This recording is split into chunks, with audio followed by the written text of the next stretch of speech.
What's up, everybody? It's Dexter Henry from the New York Post, and we're doing this for the first time. Our first ever live NFL draft show. So glad to be joining you and glad that you are joining us to guide you through this 2024 NFL draft, which should be a fun one, an interesting one for the Giants and the Jets. In this one, with the Giants with the number 6 overall pick, Jets with number 10. We've got a lot to talk about, a lot to get into. We've got some great guests coming up on this show, including the Giants beat writer Paul Schwartz, Jets beat writer Brian Costello, both for the New York Post. Also, Brandon London, my great coworker, will be here, former Giant. He will talk about the Giants pick. We got Danielle McCartan and John Jastrzemski also joining us of WFAN and The Ringer. But joining me through this show, I'm so glad to have a guy to help me through the show because I didn't want to do this solo for the next 2.5 hours. That'd just be too much. I know some people like me, but y'all don't like me that much. So the man who really helps everything go with all the live streams that we do is my guy, super producer extraordinaire, Ryan Sampson, who's here with me now. Ryan, what's going on, man? How you doing? What's going on, Dex? I'm excited, man. This is one of my favorite nights of the year, if not my favorite night of the year. This is like Christmas for the NFL. You're waiting for all your presents to open up as the teams make their picks for their players, and this is exciting, man. This is what I'm all about. I see, and I know this about you because we've done some draft coverage together the last 2 years, and I know how much and how excited you are, and the folks know you are a Jets fan, so you're hoping they get things right at number 10. I know that. I know you're hoping they get things right, but we're going to get to that. We're going to hope. I know the Giants and Jets fans, they have a lot that they want to hear from us and other people about these teams. There's a lot to go to, but when we look at this draft, number one isn't really interesting because we've known who the number one pick is going to be for some time, and that's going to be Caleb Williams. The Bears are going to take him. The draft really starts to get interesting at 2 when we talk about the Washington Commanders, and all indications are, Ryan, is that they will take the quarterback from LSU, right? And Jayden Daniels, they'll take him. What do you think about Daniels? Do you think he's a good fit for the Commanders? How do you see that playing out for them? Yeah, what's interesting, Dex, about Jayden Daniels is, he really came on this year at LSU. I think heading into the year prior, he really wasn't thought of as a top draft pick, and he had a phenomenal year with LSU, took the college football world by storm, really exploded onto the scene and rose up those draft boards for a lot of people. And what's fun about Jayden Daniels is he is an explosive athlete.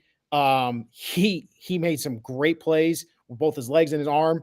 For me, I think the Commanders are looking at resetting this entire thing, with the new ownership group that they brought in, with Josh Harris and obviously Magic Johnson. They had their chance now with the number 2 overall pick to kind of set their franchise into the right direction, something they've lacked for years now with all the dysfunction that's gone on with the previous ownership group and management and GMs and all that. They bring in a smart GM and Adam Peters, who they hired from the 49ers over there, a guy that, I think came under this great group, with learning under John Lynch and from Kyle Shanahan. And I think he's bringing the right leadership here. And I think this is the right pick. I think Jayden Daniels is who you want to go for. He's a quarterback that's going to be explosive. He can get the ball to guys like Terry McLaurin. I think this is the way you want to go if you're the Commanders. Be excited about Jayden Daniels because he's going to be the real deal for them this year. And Commanders fans should be excited. Washington, D.C. fans should all be excited about this pick. Yeah, and you're right, because they haven't had something to be excited for in quite some time, right? And they've needed that quarterback. They've been looking for that quarterback. They thought they had it with Robert Griffin III years ago. Didn't happen that way. They've been searching for a long time. When you talk about quarterbacks, Ryan, and there's a lot of talk that picks 1 through 3 could all be quarterbacks. Caleb Williams, Jayden Daniels, definitely expected to go 1 and 2. It really gets interesting at 3. Do you think that we'll see the first 3 picks all be quarterbacks? I really do. I think we're going to see 3 quarterbacks, possibly even 4 quarterbacks go for the first 4 picks, which would be the first time ever in the NFL draft history, depending on what the Cardinals do if they do end up taking a trade offer. But yeah, I do think there's going to be 3 quarterbacks taken in those first 3 picks. This is a quarterback-rich class. This has been a very hyped quarterback class when you think about it. You mentioned Drake Maye, Jayden Daniels, Caleb Williams. People are high on JJ McCarthy. We keep hearing his name rise up the board. And then you don't even hear as much talk about the Penix and Bo Nix of the class. But yeah, I do think the Patriots will either take a quarterback at 3 Or the big thing, Dex, is do they trade out at number 3? We've heard so much rumors, and it's getting louder and louder, obviously, as you lead up to a night like tonight, that they don't even want to make that selection at 3, because I do wonder, and maybe this is something about Drake Maye. I wonder if he's not excited to go to somewhere like New England, where they don't really have a wide receiver to throw to. I think what's interesting about the Patriots is, are you going to pass on an opportunity to draft someone like Drake Maye, who's been highly touted again for 2 years? He had a down year this past year in North Carolina, but then he had a phenomenal year the year prior. His numbers were down. He struggled a little bit, but with the proper coaching and the proper, I would say, way to let him grow into himself and coaching, he'll be a good quarterback in the NFL. I just wonder, are you making a mistake if you do pass on someone like Drake Maye at 3? I wonder that, and it's interesting for the Pats, and if there's any Pats fans here or watching, I appreciate everybody watching, and hit that like button if you can. The Pats have so many needs, but they also definitely need a quarterback, right? There's no doubt about that. They get Mac Jones up out of here. They definitely need a quarterback in their first year under Gerard Mayo. So it's going to be very interesting to see what they do there. Now, you and I were talking about this before we went live. There's some reports that came out earlier today that the Giants, who are picking at 6, they might be interested in moving up to that 3 spot to try to get Drake Maye. There's been a lot of links between the Giants and Drake Maye. The question for me there is because we'll get into this more through this draft. I'm a big believer in that fit matters a lot more sometimes than the talent, right? Especially when it comes to the quarterback position. Right. Do you see, and Giants fans are going to want to know this, is Drake Maye a good fit for the Giants? And once you do that, you're saying eventually you're moving on from Daniel Jones. Is Drake Maye the guy for the G-Men? Well, what's interesting about Drake Maye is, who does he remind you of athletically, Dexter, when you watch highlights of him? There's been a lot of comparisons of a certain quarterback in the NFL right now, and I wonder if you see the same thing with him. I've heard people see, and I'm not sure. I've heard. What have you heard? I've heard some people go as far as Patrick Mahomes. I haven't heard Patrick Mahomes. That's crazy to me. Yeah, but I've heard a lot of comparisons to Josh Allen. Josh Allen's the one I hear the most. I don't see when I say Patrick Mahomes, I think where I heard that, if I remember correctly, somebody said that was like, oh, they thought the ability to really control the game. I was like, let's pump the brakes on that a little bit, okay? I see the Josh Allen thing. Now, I'm glad you brought him up. Ryan, I don't know where you were in Josh Allen, and we're going to be honest, a lot of us make these projections. We get these things wrong with this stuff in the draft. I see the sort of boom or bust potential like Josh Allen. So I see that. I can see that. But how do you feel about that, especially considering Brian Daboll worked with the Josh Allen, and how that can help the Giants? That's exactly what I'm alluding to here. Okay. If the Giants do end up trading up to number 3 with the Patriots and taking a Drake Maye, that would essentially, signal to me that Brian Daboll believes this could be the next Josh Allen, that he can formulate this quarterback and develop him into a Josh Allen type. Now, that's a big ask, obviously, but at the same time, you trust Brian Daboll and what he's been able to do in his history in developing quarterbacks.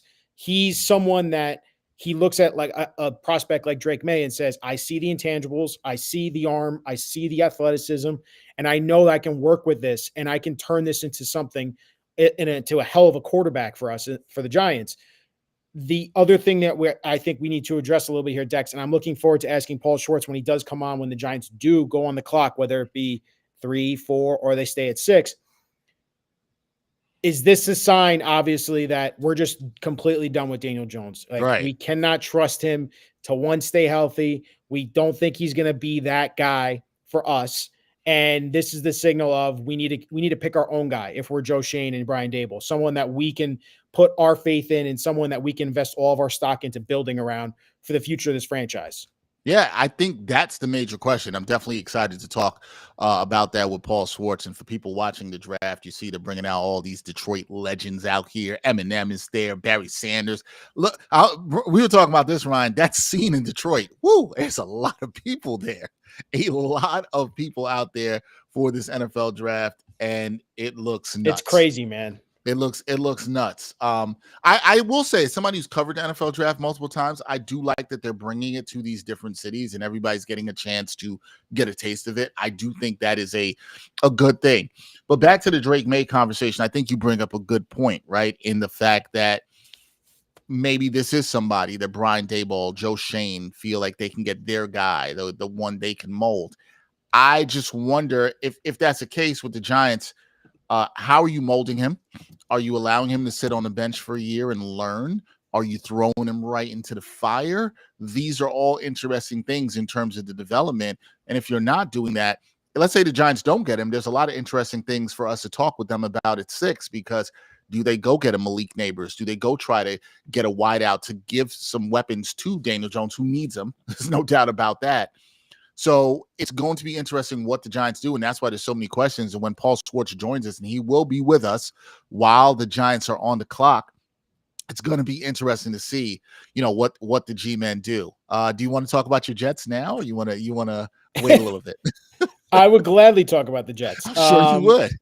So for me, the Jets at 10, Yeah. It's an interesting situation, right? You have a lot of rumors about how this draft board is going to fall, if 4 quarterbacks are going to go in the top 10, a lot of talk about the top 3 wide receivers in this class, and Malik Neighbors that you talked about, Marvin Harrison Jr. and Rome Odunze from Washington. These are 3 can't miss wide receivers according to every draft pundit that you listen to or read about. And these are 3 guys that clearly a lot of teams are looking at and saying this could be a difference maker, a number 1 wide receiver. That's the question I think the Jets and Joe Douglas have been weighing all offseason. We saw how they addressed the offensive line this offseason. They brought in my opinion, a top 5 left tackle in the NFL still in Tyron Smith. I don't know why the Cowboys let him go, but they did. They were able to trade for Morgan Moses, who was previously with the team. He is a solid right tackle, a veteran, a true leader in the clubhouse and for that group in the locker room. They signed John Simpson, a solid guard that started all 17 games last season. He's a mauler in the run game. They're getting Elijah Vera Tucker back at right guard at healthy and keeping him at right guard, which will be a key for him this upcoming season. And then Joe Tittman, the second-year kid that you took from Wisconsin at center, you're looking for him to have a nice year as well. That's an offensive line. That's a wall that you actually build in front of Aaron Rodgers there. But the key concern is the injury, right? Yes. How do you keep these guys healthy, and how do you keep them in front of Aaron Rodgers, protecting him for all 17 games? So that's the question Joe Douglas has to ask himself. Do I take the offensive line, which, mind you, it is loaded, this draft class, with offensive line talent, especially at the top. You see Fashanu, you see Joe Alt, you see Fuaga, you see Fautanu from Washington. These are guys that the Jets are really high on. And these are guys that, if there's going to be options there at 10. But the question that Joe Douglas, again, has to ask himself is, do I take an offensive lineman that might not start most of these games this year, which means he's not making much of an impact on this team in a win-now mode, or do I take the pass catcher if an Odunze falls to me, or if a Neighbors slips to 8? Do you even weigh the option of, should I trade up to 8 with the Falcons, who apparently are open for business, according to Diana Rossini, that trade up and get your pass catcher to put across from Garrett Wilson, because then you don't have to rush Mike Williams back, who they signed this offseason as well from his ACL surgery. So there's 3 different routes here. You draft offensive line, you trade back most likely, and you're going to take an offensive lineman. You stay at 10, and do you take Brock Bowers, or do you trade up and go get one of those receivers at 8 if they slip there? So I think that's where the Jets are kind of weighing these options and seeing how the board is falling, which also I want to mention everyone, Dexter, that's watching here. And thank you again for everyone that is tuning in. The Bears are on the clock right now. We all know what this first pick is going to be. Why? I wish, you know what I wish the NFL had done? I wish they just were like, the Bears are on the clock. You got 10 minutes. At 9 minutes and 59 seconds left, just announce that they are selecting Caleb Williams, because we all know this is happening. However, to be honest, folks, the reason it's not happening is it would make for a bad TV product, and you got to stretch out the time, talk about them, show some highlights, all that stuff. I understand that, but they are on the clock. But what do you feel though, Ryan? Like, should they beef up the offensive line? Because like you said, some of the moves they made, good moves, right? Getting Tyron Smith, but you've got injury concerns. You mentioned of all that. What do you think is more valuable? You're right. This is the question for Joe Douglas, no doubt about it. But what do you think is more valuable? What does this team need more right now? I'm oddly enough inclined to say go get the lineman, just because I don't trust the depth, and you need to protect Aaron Rodgers as much as you can. What do you think? I think from everything I'm hearing, and Connor Hughes, SNY, we work with him a bunch. He even mentioned it earlier today, The Jets are high on Rome Odunze. They're high on Malik Neighbors, obviously. I don't think Yep. Neighbors is going to slip at all, but they're high on Rome Odunze. And there's a real chance he could get past that 6-7 spot, depending on if 4 quarterbacks go in the top 6 picks there. And I think the Jets are going to do everything in their power to try and select Rome Odunze, another pass catcher, a guy who can make an immediate impact, take the top off the defense. He's a freak. He's an athletic freak. He's a high point catch. Like, he makes awesome contested catches. It's another weapon for Aaron Rodgers. And that's exactly what you kind of want.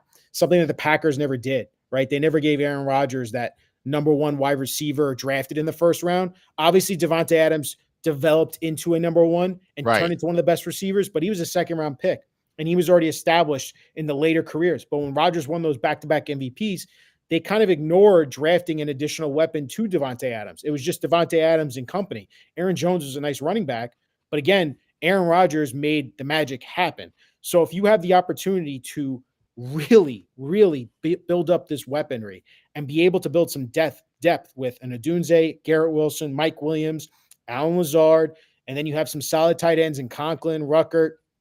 You have a good offensive line. You probably have to bring in some depth, and you got Breece Hall. You can't forget about him. Yeah. So I think that's the way they go. I think that's what they're ultimately going to do. Okay. I'm really intrigued to see, like, when both these teams are on the clock, it's going to be so interesting to see what happens with them all. But as we said, the Bears, they are on the clock right now. Just over 5 minutes left in there for them to make that pick. So we'll see how all that goes. Which is such a waste of time, Dex. We know this. I know. I agree with you. I'm with you, man. I think it's such a waste of time. Let's go back to the top 3, right? Yeah.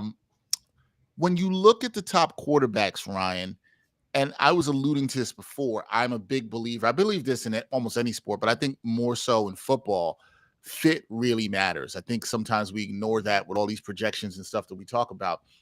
Do you think the quarterbacks where people are projecting to go, Caleb Williams to Chicago, Jayden Daniels going to the Commanders, and Drake Maye, well, maybe the Patriots, maybe the Giants, we'll see. What team do you think is the best fit for each quarterback? Is there a quarterback, even we're not talking about, that you think can get to a team and be a really good fit? What team do you think is the best fit for each of the top quarterbacks in this draft? I would say the best fit for the quarterbacks at the top of this draft. Call me crazy. I think the Patriots, for some reason, I think they're going to take JJ McCarthy just because he comes from that system in Michigan. I don't know why I'm getting this sense that they're going to pass on Drake Maye and that they're seriously entertaining these trade up to number 3 because they need picks and they need to build this entire team from the ground up. I think we all know that they got weary of Bill Belichick and the way he'd run these drafts. They're so devoid of talent on that offensive side of the ball.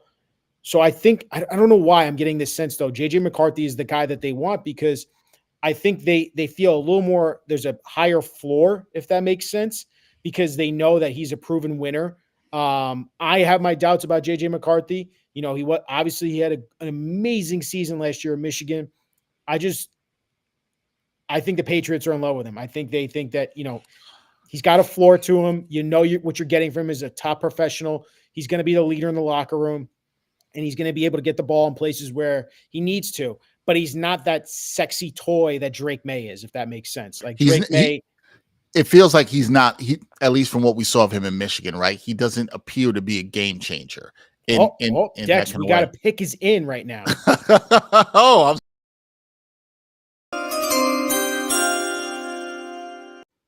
I wonder who they're picking next. I have no idea. Who could it be at number 1? Who could it be? Is the first pick. There we go. We got him. There we go. That's the Chicago Bears, obviously selecting Caleb Williams, as we all knew. The pick is finally in. The quarterback out of USC.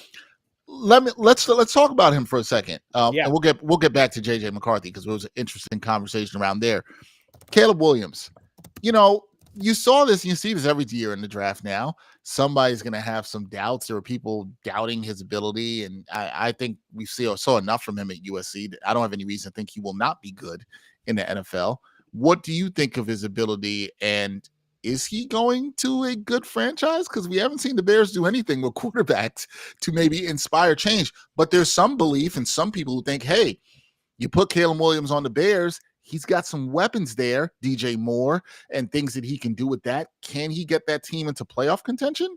What do you say? Well, I think this is the start of, again, a new era for the Chicago Bears in getting Caleb Williams. Yep. Caleb Williams was a 5-star recruit coming out into college. He was the number 2 quarterback in the 2021 recruiting class behind Quinn Ewers, who was the number 1 out of Washington, D.C. For Caleb Williams, his career at USC, it was electric, to say the least. Specifically the 2022 season, where he threw for 42 touchdowns, 4,537 yards passing. He ran for 10 touchdowns. He won the Heisman. That was an amazing year for him. 2023 was a little bit down, 3,600 passing yards, 30 touchdowns, ran for 11 touchdowns. This kid is a playmaker. He's a baller. Everyone knew. Everyone knew what they were going to that he was going to be the number 1 pick after that 2022 season. He got a lot of comparisons to Patrick Mahomes, making those off-platform throws, having to be able to throw from different sidearm angles.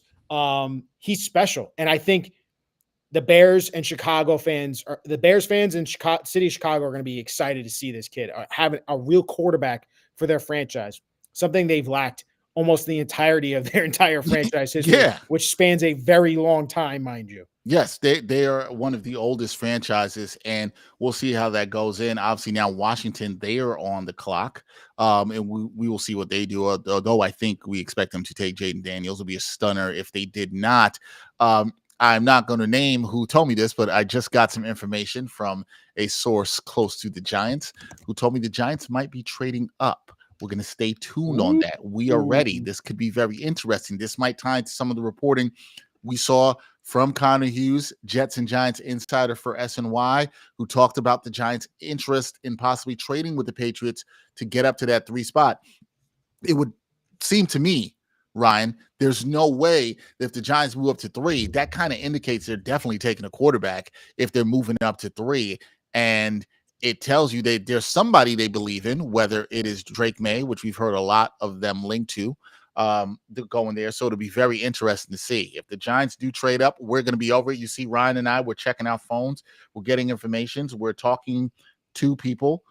So yeah, it'll be very interesting. I'm checking the phone as much as I can to see if anything is coming there. Nothing right now. Nothing right now. Dex, I do wonder with the Commanders on the clock. We heard it, and this is something I wanted to ask you too. With Jayden Daniels, we heard the rumors this past week that Jayden might have not liked the idea as much to go to the Commanders. He kind of soured on the idea, and I was just wondering what you thought about, how that feels as you're about to take him to be your franchise quarterback. That you're already hearing rumors that I wasn't in love with the idea of going to the Commanders. I was more a fan of maybe going to the Raiders or the Vikings. How are you as a franchise supposed to put those?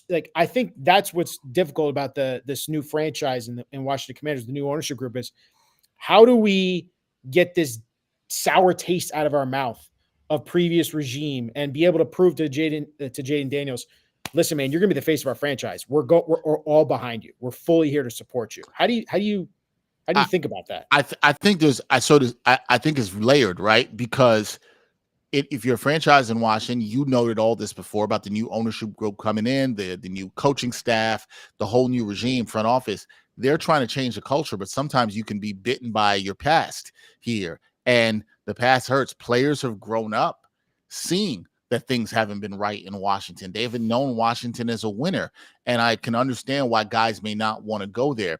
I do think some of those guys should be intrigued by the new ownership that's there and what they're trying to sell there down in DC.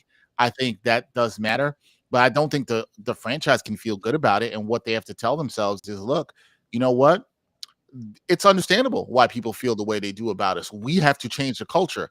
Now, that's what you have to sell a player on. We have to change the culture. Can you come here and help us change the culture? We believe in you. But I can't really say I blame Jayden Daniels for not necessarily believing in them or the idea of them, right? Like, I understand all of that. I just think you have to really sell him on that. The other tough thing too as a franchise is, do you want to draft somebody that doesn't want to be there, right? Ryan, that's the other thing. Right. You want somebody that says, hey, I don't really want to play here. I don't want to do it. Now, I feel like it'd be a great place to play. I love the DMV area. DC is a great city around there. Arlington, Virginia, everything around there is really nice. I feel like it'd be a lot of NFL players enjoy living there. You know, I've talked to Fred Smoot, former Washington player. He said he loved his time when he played there. And so I think there's a lot of things you can sell players on. But if you're the Commanders, look, man, you got to change it. You really have to sell this dude on the fact that he's the guy that you believe can help change the culture. And it does kind of start, you know this, Ryan, it does start with that position, right? It starts with the quarterback position. Can you get a guy in there that could lead, not just with the play on his field, but can you really have a guy in there that can lead, get guys to believe in him, show up to work every day, first one in, last one out? It's all those cliche things you hear, but it does matter. It does matter a ton. So now you're bringing this up to me. It makes you wonder, like, do the Commanders have any hesitation here? Speaking of Dexter, hang on.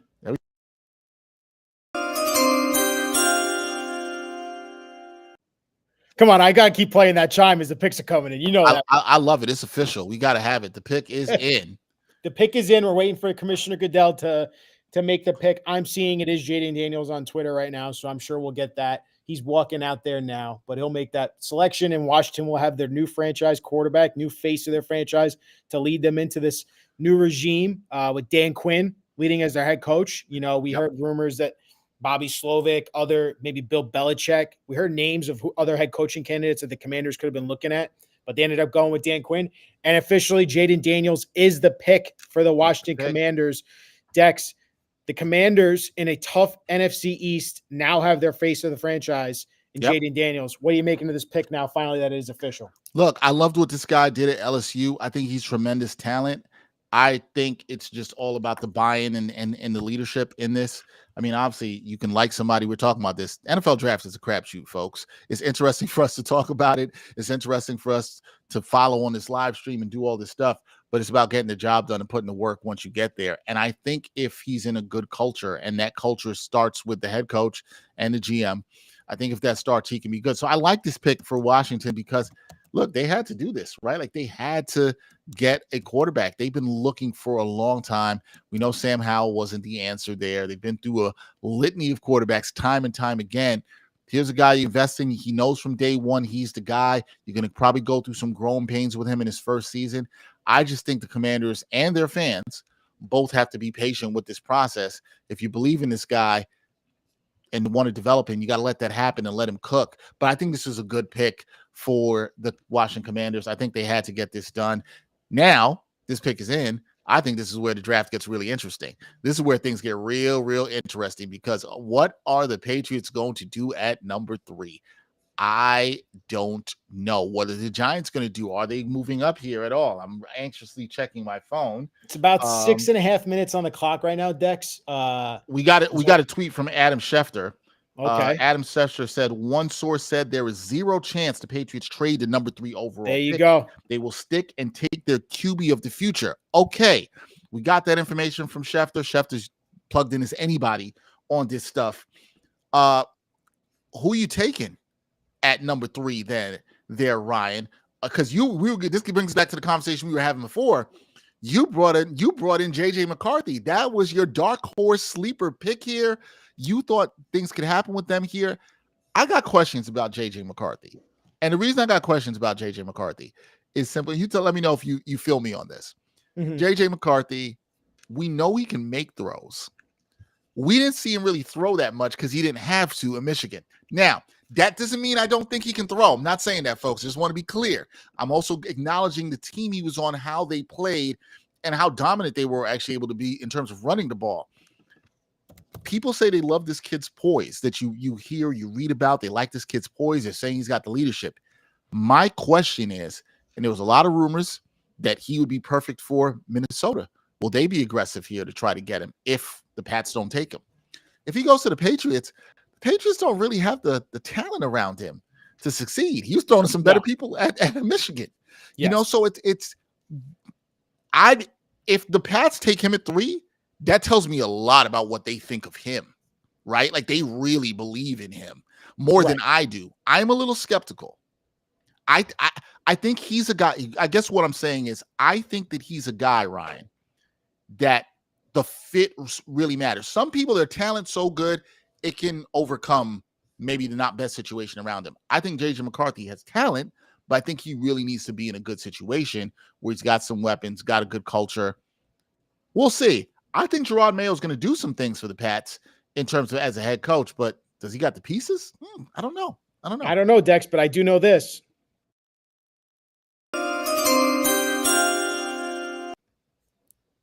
The pick is in for the Patriots. We are waiting for Roger Goodell to officially announce the selection. All right. So, Dexter, like you said, this is where it gets interesting. Yes. You know, you bring up JJ McCarthy because I had said I got the feeling about JJ McCarthy. Yep. I'm seeing on social media it might be Drake Maye now.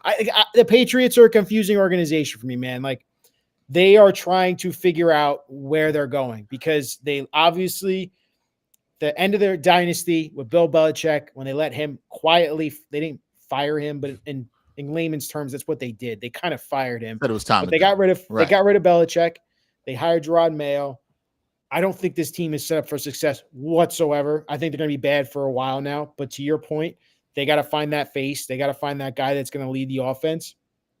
We're interested to see how this pick is going to come in. If they take Drake Maye, I mean, hey, you got to be able to understand that you're getting a quarterback he's going to struggle in the beginning, in my opinion, just like Josh Allen did.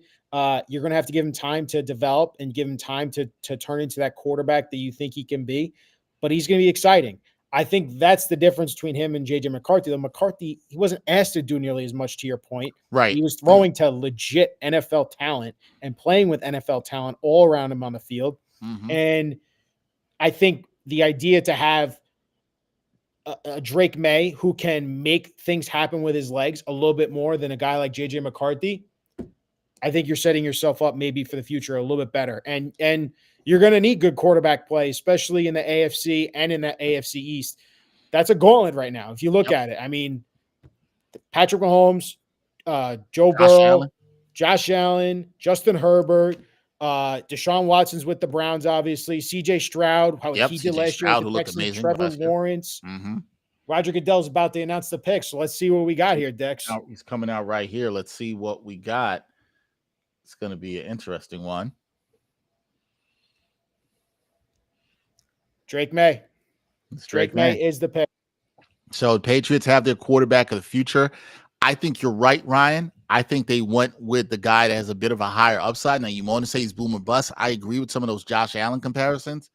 But I personally believe in today's NFL, you got to get a quarterback that can move a little bit and make things happen outside the pocket. We've seen how that's all the top quarterbacks can do this now, right? Like, name me a quarterback that's a top 6 or 7 quarterback that can't move a bit. You can't be a statue there. And I'm not saying that JJ McCarthy can't do that. I'm just saying he doesn't have the big run play ability like a Drake Maye has, like even Caleb Williams, who can move a little bit, even though he might be the closest thing to more of a statue in here in terms of the top 3, and Jayden Daniels. But Drake Maye, a guy 6'4", 223, big build, tough to take down, can move, can make the throws. You liked what you saw out of him at North Carolina. And so, I just think if the Pats really believe that that's their guy, and this is how I feel about a lot of quarterbacks, you got to go get your guy, right? If you think you got the guy there for you, you got to go get him, especially at the quarterback position. Now, with the quarterback position, folks, you do not want to be wrong, because if you're wrong, that will hurt you, hurt your franchise.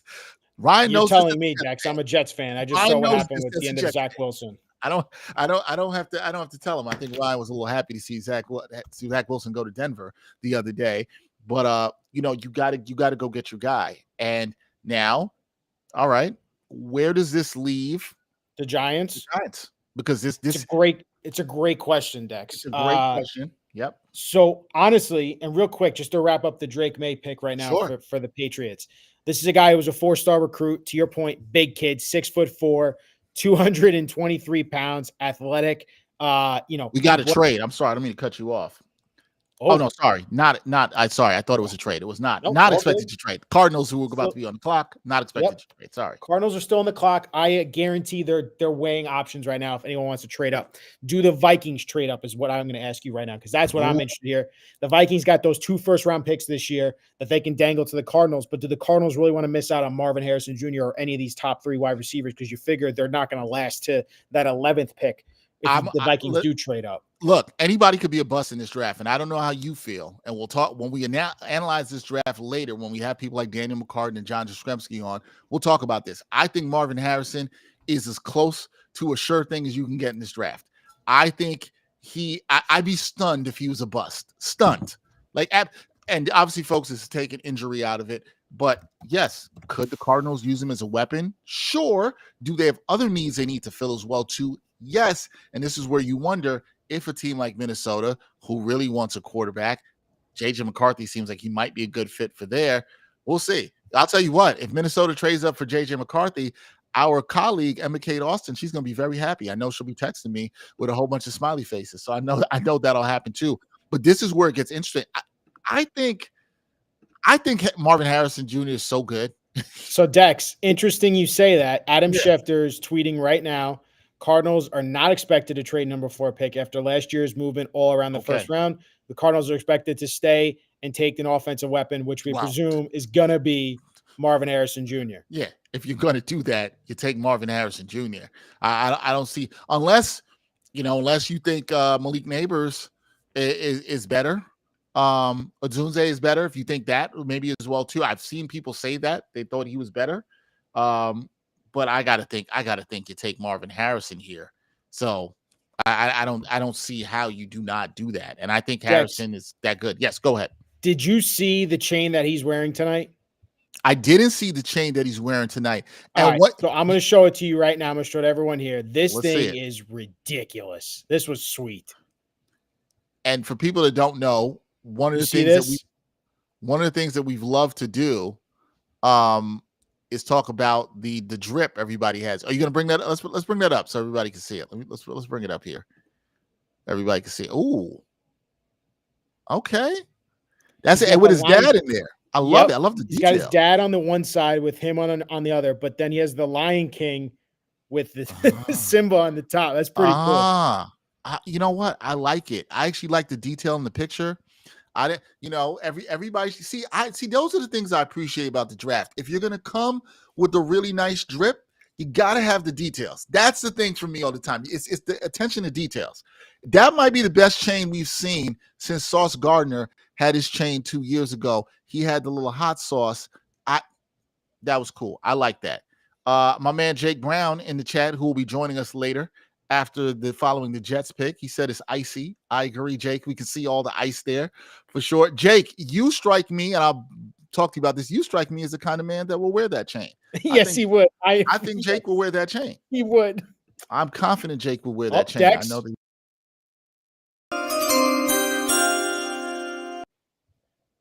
We got a pick. Roger Goodell's about to announce. Oh, baby. I don't think this one is a shock either, folks. Having fun. Hope you're having fun. I'm having fun. It's good. Jake, Marvin Harrison Jr. is the pick. Going to the Cards. I like the pick for the Cardinals. I think you had to get an offensive weapon there. It's a good one. It's a no-brainer. Again, I think this dude, and look at that chain if you're watching right now. The chain is chaining, as the kids would say. You know what? I like Marvin Harrison's fit. I like the black suits, got a little bit of sequence around it. Yeah, okay. Marvin Harrison. That might be the first fit I've seen tonight where I'm like, okay, I'm rocking with it. Jake says he would wear the chain and he needs it. Jake, let's see if you can have some similar chain by the time you come on with us after the Jets pick. I'm expecting you to show the people some ice. I'm expecting that.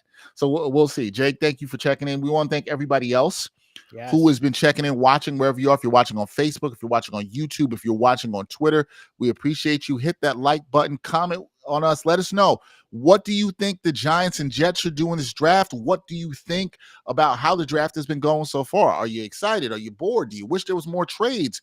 What do you want to see? I'm really excited to hear from the people and what they want to see. If you have any questions for myself, for Ryan, please let us know. As the Giants get on the clock for the 6th pick, assuming they don't trade up for 5 or back down, Well, We will that's what's have Paul interesting, right, Schwartz Dex? joining us. What'd you say? Sorry. You're right. Paul Schwartz will be joining us as Yes. soon as Paul's literally texting me right now. He can't wait to get on with us. I can tell already. I love it. Paul's the man. Can't wait to hear him because I know he's gonna be fired up. But Dex, that's what's interesting right now. We're in this Mhm. situation. Nothing's been surprising right now with the top four. It Yep. kind of went as we thought, right? So now we're in this interesting position with the Chargers. What do? We've heard JC Latham's name being floated there because We've Jim heard that. Harbaugh coached against him in the Rose Bowl for Michigan against Alabama. This dude is a mauler at offensive tackle.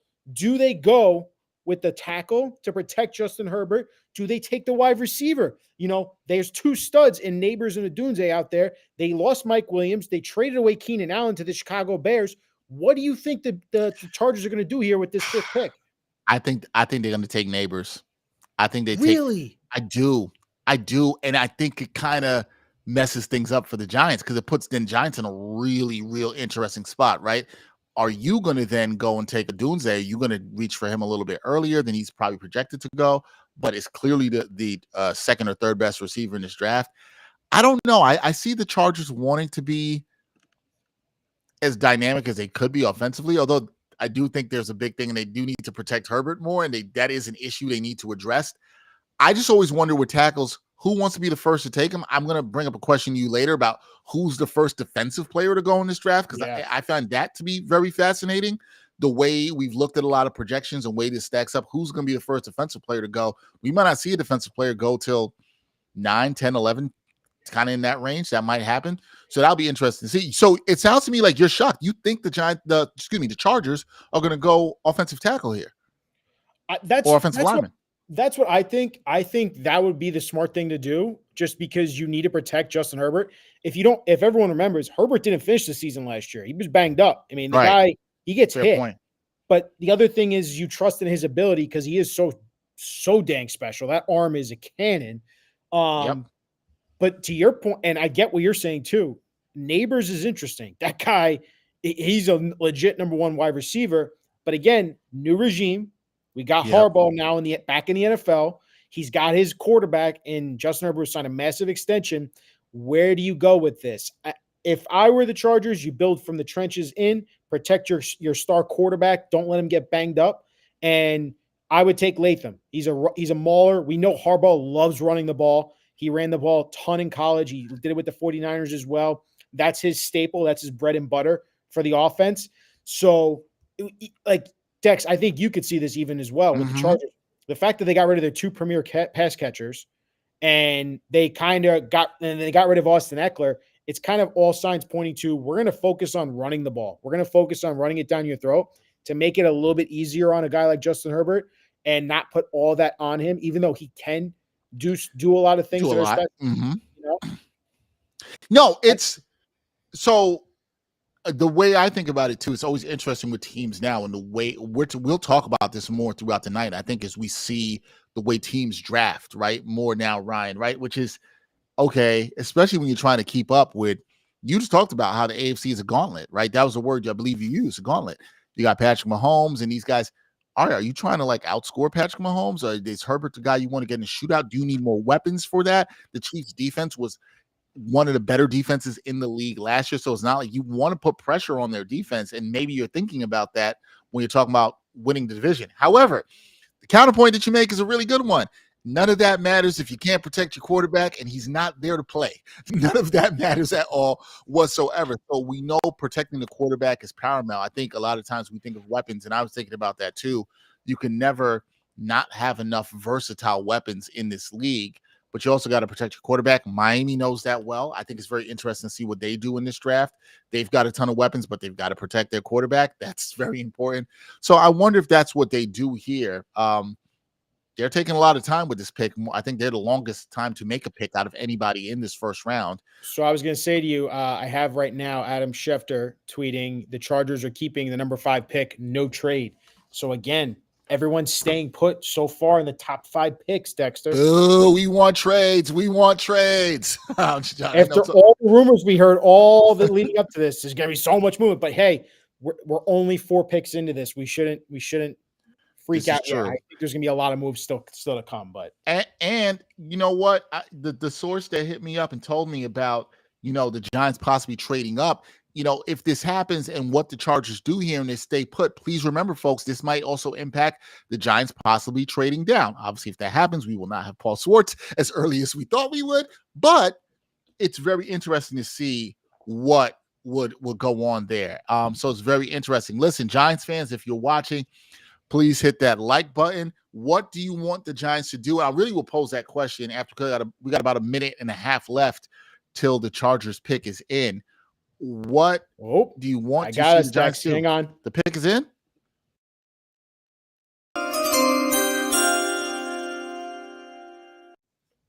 The Chargers pick is in. The Chargers pick is in. Oh, man. Who are the Chargers going to pick? We're obviously going to welcome Paul here in a couple secs here, but this is interesting, Dex. Yeah. The guy that we're going to talk to Paul about is JJ McCarthy.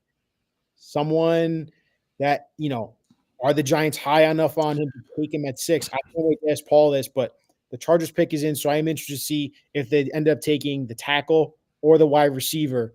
Who are they going to go with the Los Angeles Chargers for Jim Harbaugh's first round pick? This is so interesting because I think what we see happen here with the Chargers obviously can dictate a lot about what we talk with Paul going on. If you have any questions for Paul Schwartz, please send that in the chat. Let us know what you think, about what's happening, what the Giants should do, what you want to see them do.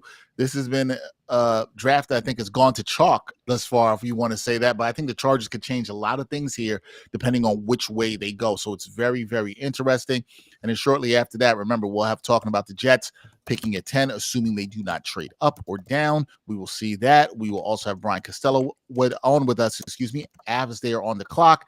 Then Jake Brown will be following us after that. Also, Brandon London will be joining us after the Giants pick. So once the Giants pick, we will have him there. And Brandon knows a little bit about the draft and playing in the NFL, so he can speak to that as well, too. So it's going to be very, very interesting to see. So it's very interesting to see what goes on with the Chargers. I'm so intrigued by this pick. So intrigued.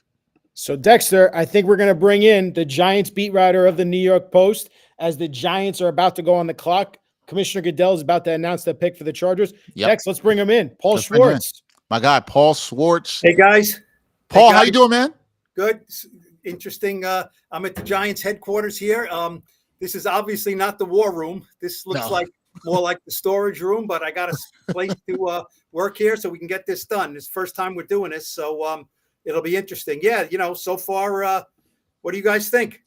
Well, we think this has been an interesting draft, Paul, because it's gone pretty much, I think, as expected. I thought maybe there'll be some thought that the Giants could move up to 3. They didn't do that. Were you hearing anything about that? The Chargers just took Joe Alt. I did not see that coming. Wow.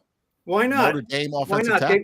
They were going to take Latham or Alt. They were going to take an offensive lineman. I think that was what most people were thinking. Look, the Giants were interested in looking at trading up 3 to get Drake Maye, but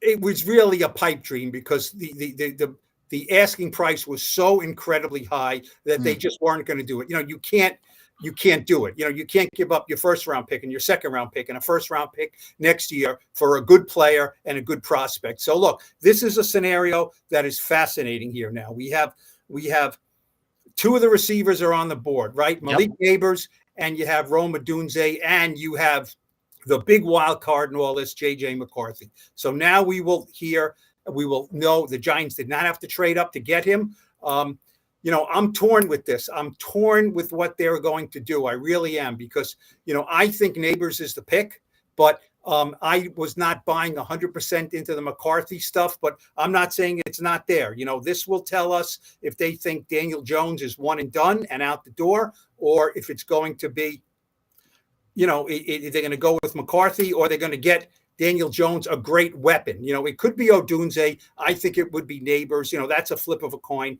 The key is, and I wrote this in the New York Post today, look, this draft was going to come down to one thing for the Giants. Do they find Daniel Jones's successor, or do they get Daniel Jones's help?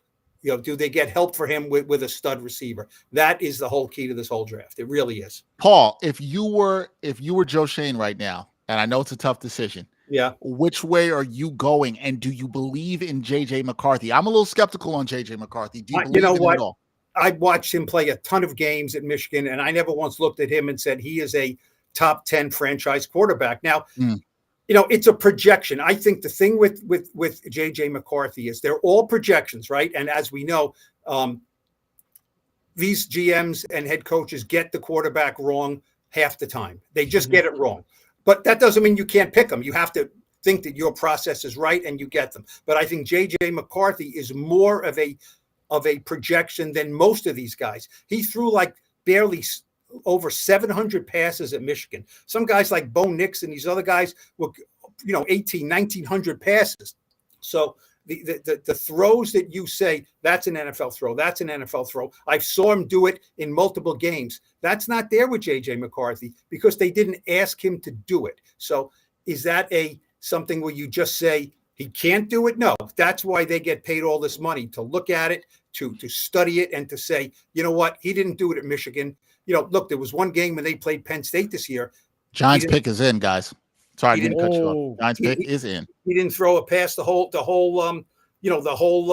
second half. So, this is a franchise thing. I think it's going to be Neighbors. I really do. I think it's going to be Neighbors. I just think the McCarthy hype was a bit overblown. That's what I think. It is Neighbors. Our Brian Costello is reporting that the Giants will take Neighbors, another wide receiver off the board. Throwing some cross-platform here. We got Paul on here. I kind of had that sense too. That's who I picked in the New York Post today. Look, they like JJ McCarthy. Is he worth the number 6 pick in the draft? I don't think so. I think a month or two ago, the Giants thought they could take a receiver at 6 and they could take McCarthy in the second round or move up a little bit and take him. And all of a sudden, now we'll see. Look, the Vikings didn't trade up to get him. The Raiders didn't trade up to get him. The Broncos didn't trade up to get him. Now, also, when people say you have to trade up for a quarterback, you have to have a team that will trade with you. You can't just say, right. Dexter, right? We're like saying, I want your Arsenal Liverpool tickets. It's like, you see, Paul, I knew you were going to bring this in as something. I knew Arsenal Liverpool was coming. Well, I just off the top of my head, that was just, I could have said any two teams, but you have to be willing to trade them to me. Right. So I think this is a fascinating pick. Let's wait till it's official. That's what I said right beforehand, that, I thought it was going to be Neighbors. Yeah, it's Neighbors. And look, I thought he was slightly higher than Odunze on their board. You know why? Separation. Whenever you talk to Brian Daboll and Joe Shane, they talk about a wide receiver needs separation. And this guy separates. He separates better than Marvin Harrison. I'll tell you that much. He's not as big. He's not as physical, but he separates like nobody's business. And he's not small. He's 6 foot. He's 200 pounds. He's got some muscle to him. Odunze's bigger and more of a physical contested catch guy. But, I think Neighbors is the same type of prospect that Odell Beckham was a decade ago. I really do. Can he have that impact? I mean, Beckham went, 7? Yep. Is that right? Neighbors went 6. I think that they come from the same college program. I think they're comparable players. I really do, as far as prospects. Now, well, I think that'll have the Giants fans very excited about that. Paul, I know you'll have to run now. The pick is in. I guess my last thing for you is, where do you think the Giants go from here in later rounds? Would they still look to draft a quarterback, to, thinking down the road about Daniel Jones if they don't believe in him? Or where else do you think they look to put their focus on in later rounds of this draft? You know what? I mean, I mocked them getting a quarterback in the 4th round this last mock. I'm not sure. You know what I mean? I'm not sure. Look, the quarterback thing could not be dead. So let's not, go, telling Daniel Jones to buy, not rent here. You know what I mean? There's Bo Nix and Michael Penix are still out there. Could they trade up into the back of the 1st round to get him? The problem is they don't have a lot of equity.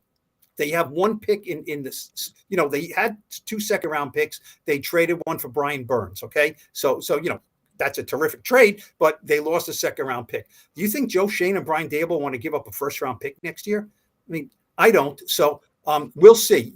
Joe Shane has said repeatedly, you can get quarterbacks all over the place. You know what? Look, Dak Prescott was a 4th-round draft pick, right? The year the Washington franchise picked RG3, right, with the 2nd pick in the draft? Yes. In the 4th round that year, they picked Kirk Cousins, okay? Correct. They picked 2 quarterbacks, 1st round, 4th round. Now, is a Pratt or one of these guys, Spencer Rattler, are they Dak Prescott or Kirk Cousins?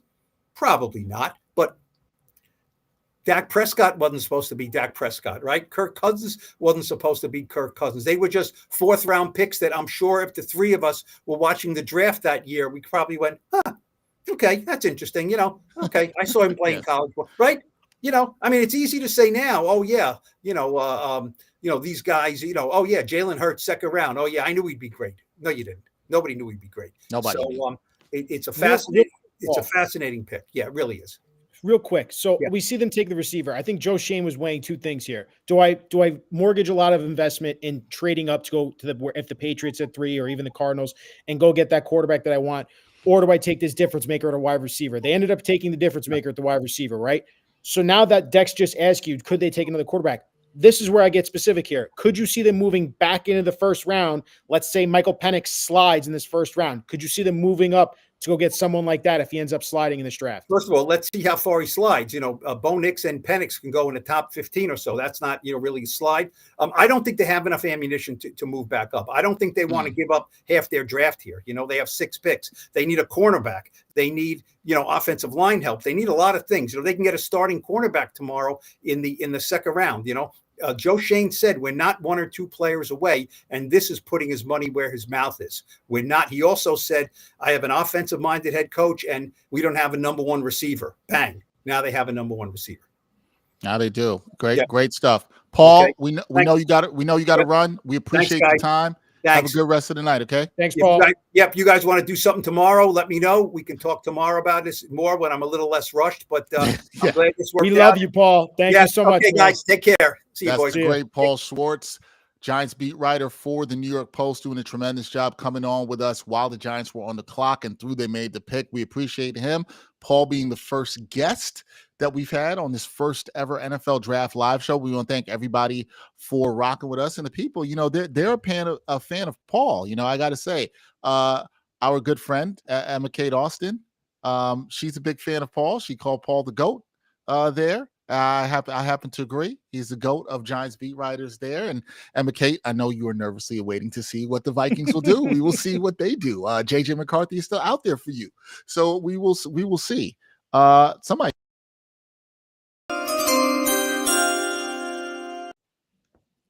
Pick is. I didn't want to interrupt Paul when the Giants pick was in, which I'm glad we actually you Yes.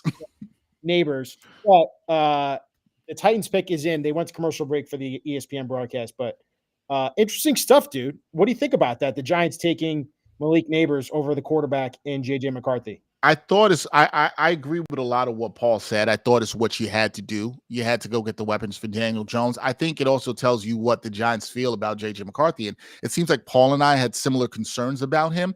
Now, that doesn't mean I don't think there's a team that's a good fit for JJ McCarthy. And I think one of those teams could be the Vikings, which we just talked about, with our great producer, Emma Kate Austin, about that. And I think it's undoubtedly he needs to be in the right fit, but the Giants probably didn't believe in him in the way he fits for their team.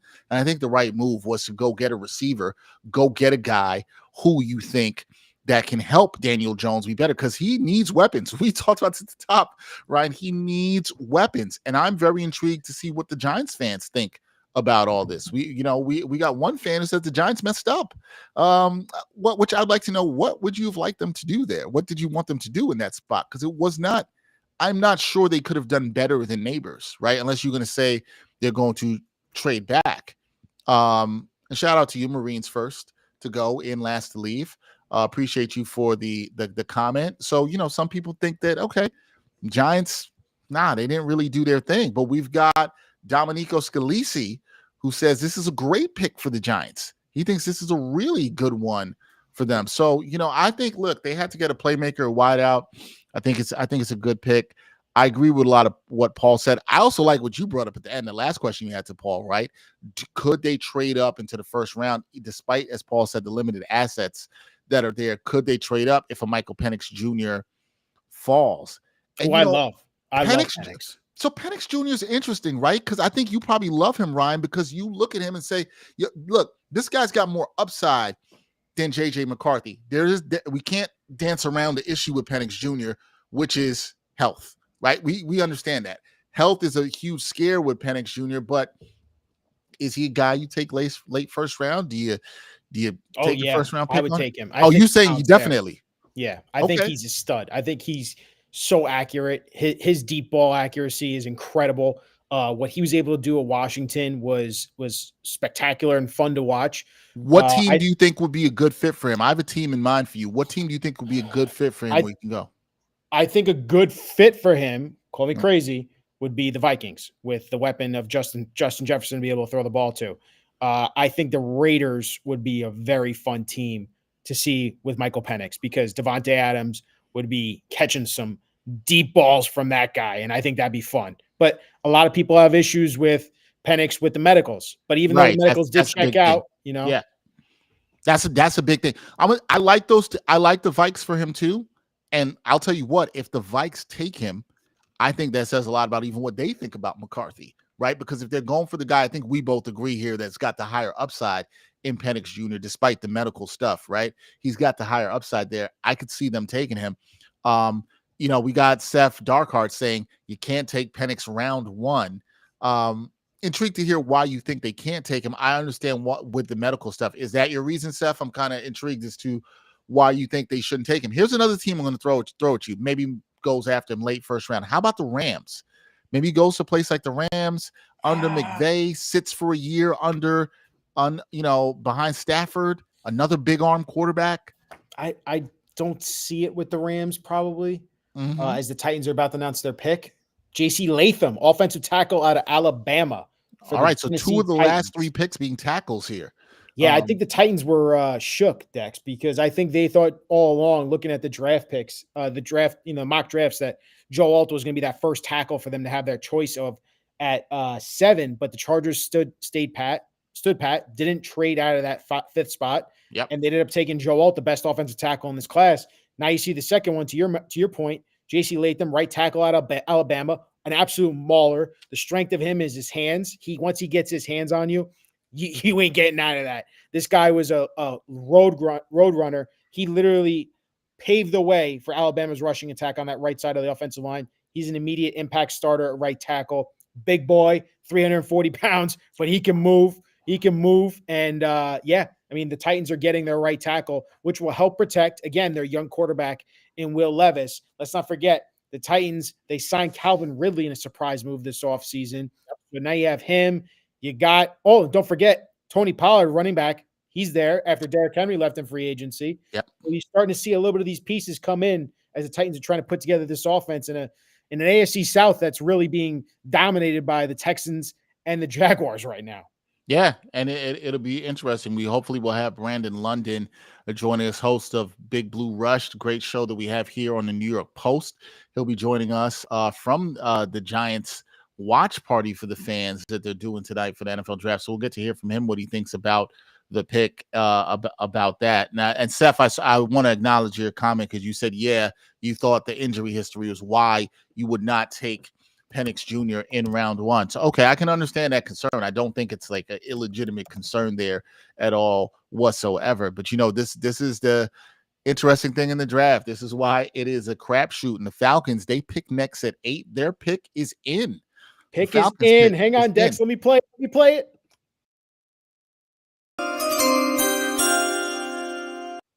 So what's interesting here, Dexter, is the pick is in. They did not trade out of this pick. And this is where I said this is where it gets interesting for the Jets. Rome Odunze is still on he's still on the board unless the Falcons take him here. We don't know. We're going to find out here soon. But now that Odunze is there at 9, if the Falcons don't take him, do the Jets just trade up that one spot to secure him, or the Bears just going to stay in pat and take a Rome Odunze? So what's very interesting to see, do the Falcons take the first defensive player in the draft here? Yep. Was wondering a lot if the Falcons would take the first defensive player in the draft here. So that'll be very interesting to see what they do. This is where it gets very interesting for the Jets because we really don't know what's going to happen before. And we kind of got to see. Now, if the Jets were even to move up one, that would be very interesting. What would the price of that be? But right now, but you know what? Yeah. You should do it. Do it. You saying do it? Okay. Do it. You're saying they should do it. I thought we had Brandon London with us. We have our guy. That's why I'm saying we should bring him in. What do you think? Should we bring him in? We'll get Brandon after later. Yeah, We'll get Brandon after later. Let's get Brian Costello in here. I think we do it. We got to bring in a guy who went viral this week, the great Jets beat writer for the New York Post, the one and only Brian Costello. Brian, how are you doing? My first question to you is: did the Jets send you a Taylor ham sandwich? Did that happen this week? No, it didn't happen, Dexter. I do love a Taylor ham and cheese sandwich, though. I'm not a big egg guy, but I love a Taylor ham and cheese. All right, okay. I thought the Jets might have sent one your way. All right, we're gonna have to have one soon. How's your draft night going, man? Good. Hasn't started yet. I know it, but it's about to really soon. We know that. Ryan and I were talking about this. What do you think the Jets is a better move for them to do here if they stay at number 10, right? Assuming they're there at number 10, is it a better move for them to get somebody on the offensive line to protect Aaron Rodgers, or should they go out and get a pass catcher that can help this offense? Yeah, personally, I would go offensive line, but I think they're going to go pass catcher. So I think offensive line is always smart. I think bolstering that is the way to go. But I do think there's a feeling inside the Jets that they want to get him another weapon. And, we'll see if Odunze gets there. I think if he gets there, he's the guy. And if he's not, then I think it's Bowers or they trade back. But, right now that's what we're looking at. It's going to be very interesting there. So really quick, Kaz, what's interesting about Odunze is this is one of the guys that was one of the top 3 rated pass catchers in this class, put a spectacular season together for Washington. For you, as you're looking at this, let's say Odunze does slide to 10. Is this just a no-brainer for the Jets? They have to take him over a Bowers, an offensive tackle, because just how special of a wide receiver prospect he is? Yeah, I think, well, for me, no, I still, like I said, I would go tackle. But I think for them, if you're going pass catcher, I think they'll be thrilled if Odunze gets there. He had a great season, and wide receiver is a position that's become a premium spot in the league, right? I used to be quarterback, cornerback, edge rusher, left tackle. Wide receivers joined that group. So, yeah, I think they would be thrilled if Odunze gets there. We'll see. But to me, I'm a big offensive line guy, and I'd be nervous going into this season with the 2 33-year-old tackles. And then if you look ahead past this year. Whoa. Sorry, guys. Michael Penix was just taken by the Atlanta Falcons. Wow. What? Wow. That is a stunner. You guys are behind. We are a little. We are a live stream, so we're learning in real time as I'm watching ESPN. Michael Penix to the Atlanta Falcons. Yeah. Wow. All right, let's get into that, because obviously the Falcons, this now impacts, what could happen next with the Bears, and that'll obviously impact what will happen with the Jets. Does this make it more? I don't know if this makes it more or less likely that they get a Odunze if they are going to go with a pass catcher. I don't know if it changes anything with the Odunze, but I think you're looking at the Bears could take a Odunze, right? They need a lot. Yeah. But the Bears entered this draft with 4 picks. They've already used one, the number 1 pick. They have 3 picks. I would think they're looking to add more picks. And I would think that if there's a team out there that really loves Rome Odunze, they're going to want to jump the Jets to get him. So this, to me, is the spot where a trade could happen and someone could jump up, and maybe the Bears can parlay that into the Jets moving up 1 spot just to stop another team. This is, I think this is going to be an interesting pick right here with number 9 and what the Bears do with it. It is, and the Bears on the clock now. Very interesting. And we just had a fan tell us here, you can't take Michael Penix Jr. in the round 1. Well, somebody took him. Not somebody. He got taken with the 8th pick there by the Falcons, remember, who just got Kirk Cousins this offseason. So very interesting move there whatsoever. Yeah. Ryan, do you think there's any chance that the Jets, even at 10, look to bolster their defense? Is that a possibility, or is it really down? No chance at all. Okay. If you've listened to Woody Johnson, the Bears have selected Rome Odunze, guys, at number 9. Wow. So that's according to Jeff Howe, who gets the picks from The Athletic. Yep. So Rome Odunze is gone. No defense. So Woody Johnson spoke at the NFL Honors before the Super Bowl, which I was at, and then he spoke again at the NFL Owner Meetings in March in Orlando, and both times he talked about offense. He kept saying that. He said that and talked about how this team has to improve its offense.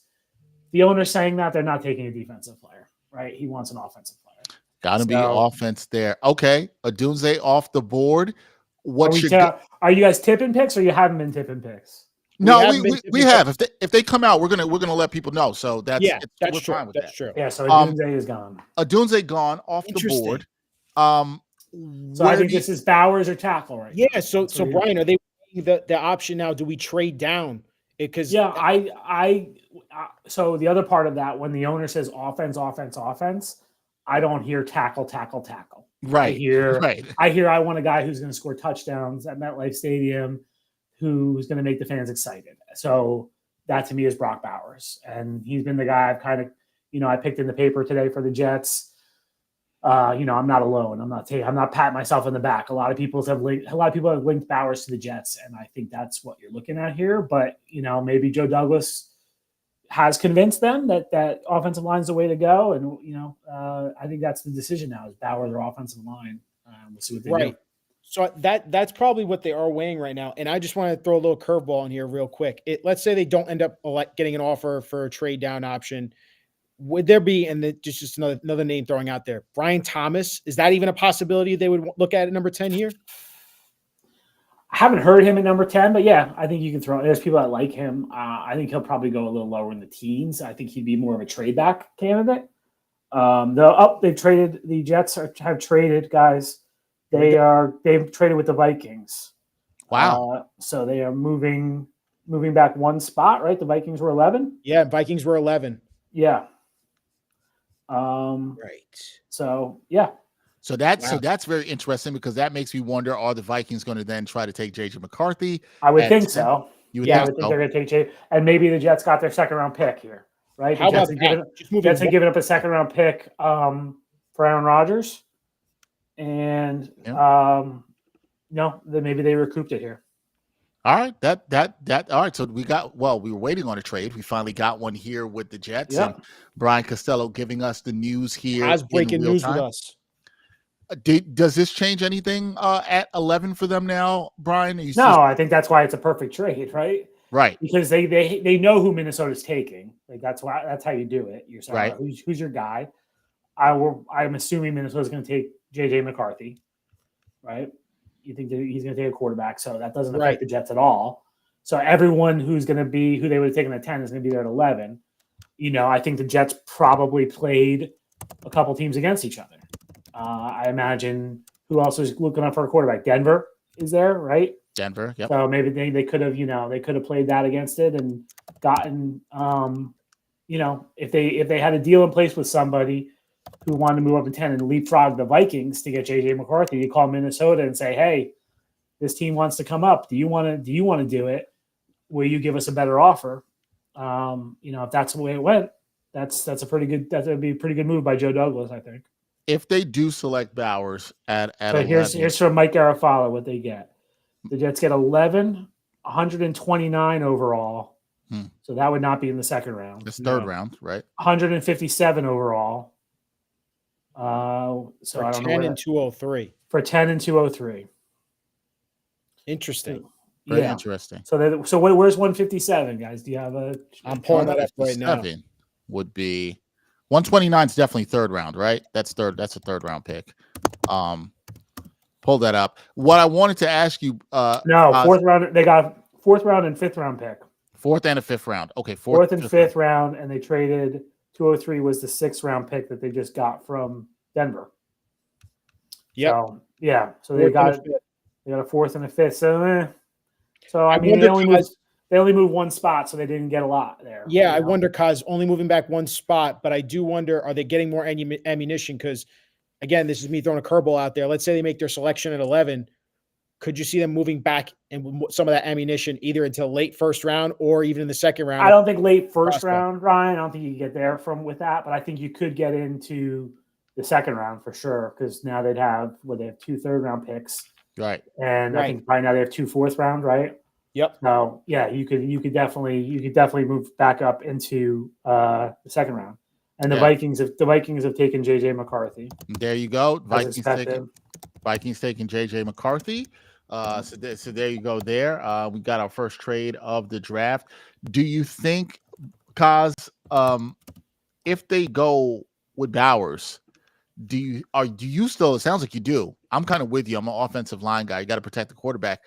You're going to be concerned about this Jets team protecting Aaron Rodgers heading into next season, correct? Not with the starters, Dexter, but the two guys at tackle are 33 years old. Right. They both have recent injury histories. AVT has had a tough time staying healthy. He's coming back from an injury. We've seen just recent years the Jets have gone through so many linemen during a season. So I'd be a little nervous about that. And then I think, too, the draft isn't just about this year. So you're thinking about beyond this year, those two guys. I don't think Morgan Moses and Tyron Smith are in the plans for 2025 right now. So if you draft a lineman, they could be a starter in 2025 for you, you know? Right. So that's the other part of it. It's going to be very interesting. So Vikes pick in. We know that they're selecting JJ McCarthy. What else do you think the Jets will focus on in later rounds? Because I don't know what we're going to do here, but what else do you think are there? Well, I think whatever they don't do here, they do the opposite, right? If they take a lineman here, I think you're going to get a receiver later. I think if they take a Bowers here, you get a lineman later. I think safety is a need for them still. I do think they're going to take a quarterback on day 3 as a number 3 quarterback, developmental guy behind Rodgers and Tyrod Taylor. So, I do think that's going to happen. All right, Guys, looking at the top offensive linemen that are currently available, you look at Olu Fashanu, you look at Fuaga at Oregon State, Fautanu from Washington. Is there any sense on where you think Joe Douglas and the Jets could be leaning if they do take offensive linemen here? Yeah, I'm guessing. I do think Fuaga is a guy they like and can play. He might play guard, he might play tackle, but yeah, I don't know their evaluations of these guys. So I think they could go in any of the directions here with them. Fashanu looks like more of a left tackle than the other guys. Fautanu is also debated, is he a guard, is he a tackle? So, I'm not sure there, Ryan. I think they could go in any direction that, we don't know what their board says. Obviously, they keep that pretty guarded. No, they do. They definitely do. Just want to let everybody know, thank you for joining us live. We have Brian Costello, Jets beat writer for the New York Post with us. He will be with us until the Jets officially make their pick or that comes in earlier. And we know we will do that. Then Brian will have to run with us. We have Brandon London standing by with us. We'll get him.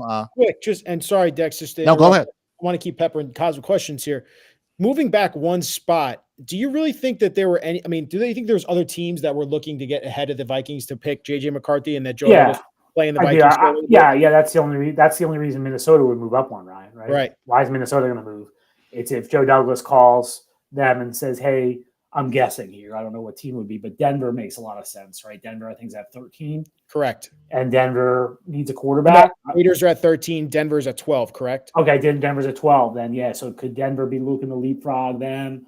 Could the Raiders be looking to move up? Like they need a quarterback. How do you be a quarterback need a team looking to jump the Vikings? Because everyone has linked the Vikings with these quarterbacks. And then Douglas goes to Minnesota and says, hey, do you guys just want to move up one spot? And protect him and to block the other guys. I think that's what must have happened here.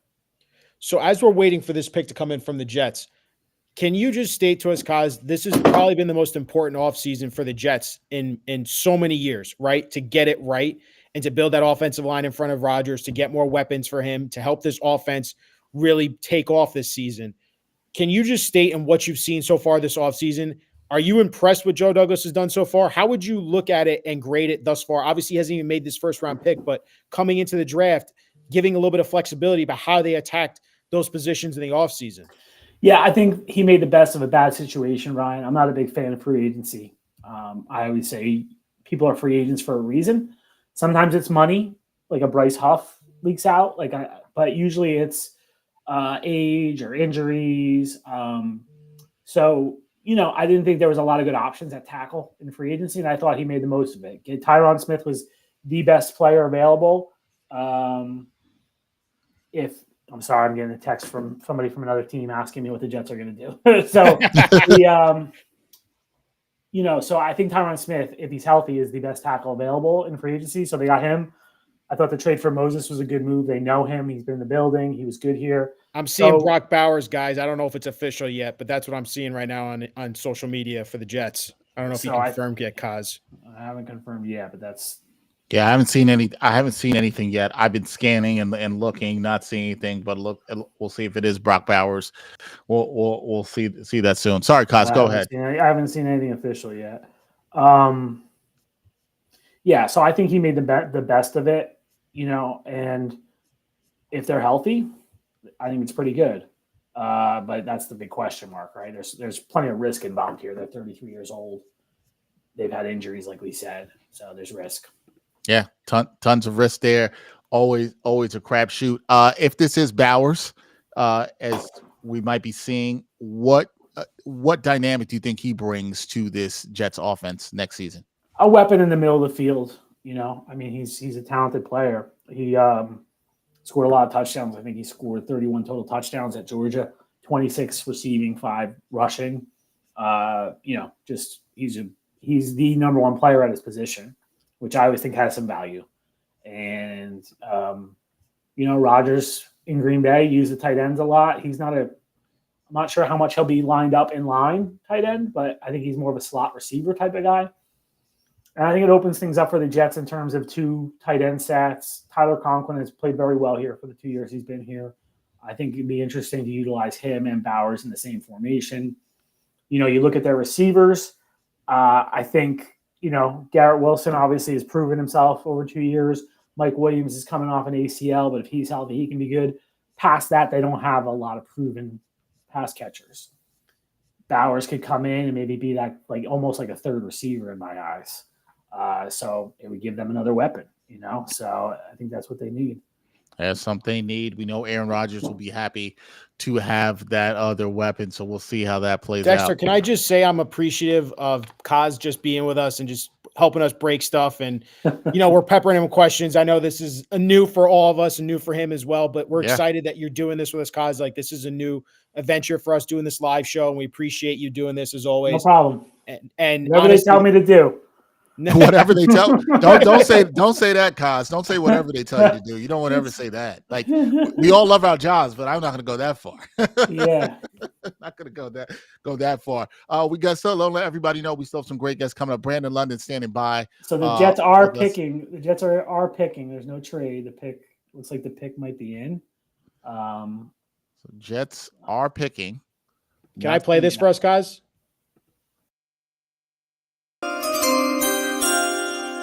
And let's see here. The Jets have taken Olu Fashanu, number 11. Wow. Yeah. Wow. The Penn Stater. Oh, wow.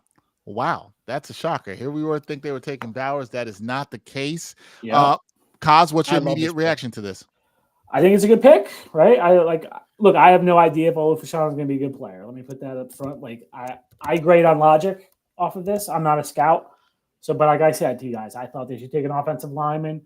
Fashanu is a guy who can play left tackle. So he can come in here. He can be a backup for them this season.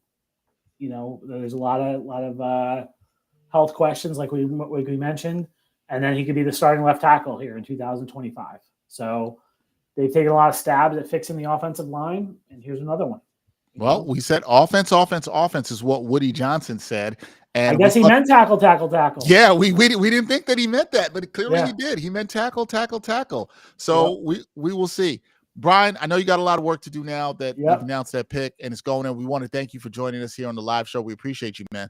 All right, guys. Have a good night. All right, man. You're the best, guys. Thanks. No problem. That's Brian Costello, Jets beat writer for the New York Post. Right now, we're going to go back to the Giants, and then we'll have Jake Brown after that. We're going to bring in my guy, Brandon London, fellow host with New York Post Sports, also the host of the Big Blue Rush. You see him there during the season. They've been doing stuff during the offseason. Let's bring in Mr. London, who's there at the Giants watch party.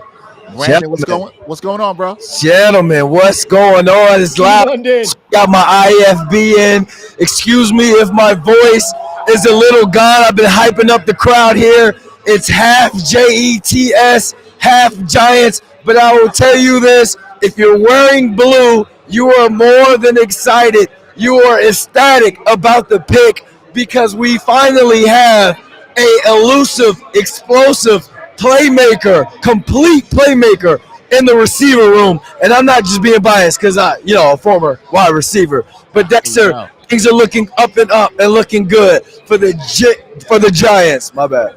Well, let me ask you this, B. London, because there was a lot of talk about the Giants possibly moving up. They do not move up. They take Neighbors. He's a playmaker, wideout. You know a lot about that position. So how good do you think he could come in and impact this offense and help Daniel Jones this season, 2024? Well, I say it all the time. There's a couple of college programs that when you have a receiver and he gets drafted in the first round, he comes in what we call league ready.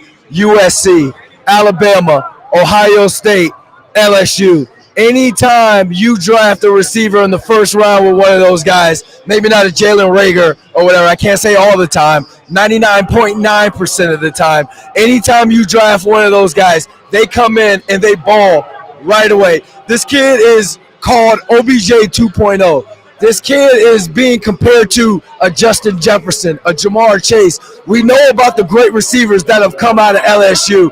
This kid is a yak guy. He can go up. He can fight for 50-50 balls. He looks a little frail, but he's a lot stronger. He plays a lot stronger, bounces off the tackles. The Giants need a yak guy. They need a guy to what I say will get 5 and get you 50. And I'm not talking Wendy's chicken nuggets or any sort of deal. 5-yard catch will get you 50 yards. And this is exactly what Malik Neighbors does. Dominated the SEC. Dominated the college ranks. I feel as though he's going to come in ready. And if you don't, I know I'm excited. And all the Jets fans are kind of going wild right now because the pick is just in right now.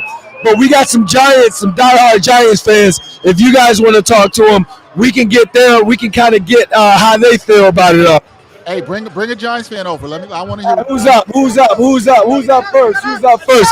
First up, we got the Giants sing on Instagram. They can hear you. You can't really hear them, so I'll talk to it. 6th pick. When you heard Malik Neighbors was coming to East Rutherford, initial reaction. My reaction was what it was 4 days ago when I actually predicted Malik Neighbors to go to the Giants. So you predicted it. I predicted it. It's everywhere. You can see it on my Instagram, on my Twitter. I predicted it 4 days ago. Joe Shane, make it happen.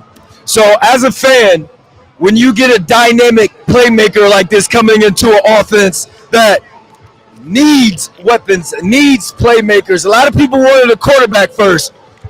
You wanted to go the receiver route. Yes, absolutely, because that's one thing that we've been missing for almost a decade. The last explosive wide receiver we had was OBJ. That's it. We haven't had one. We needed one. Let's see what Daniel Jones or any quarterback in the New York Giants can do right now. Let's see. There was some talk that the Giants may have traded up, may have tried to grab a Drake Maye or a JJ McCarthy. If they would have went with one of those quarterbacks, your initial reaction would have been what? Take it. I mean, but don't give up too much.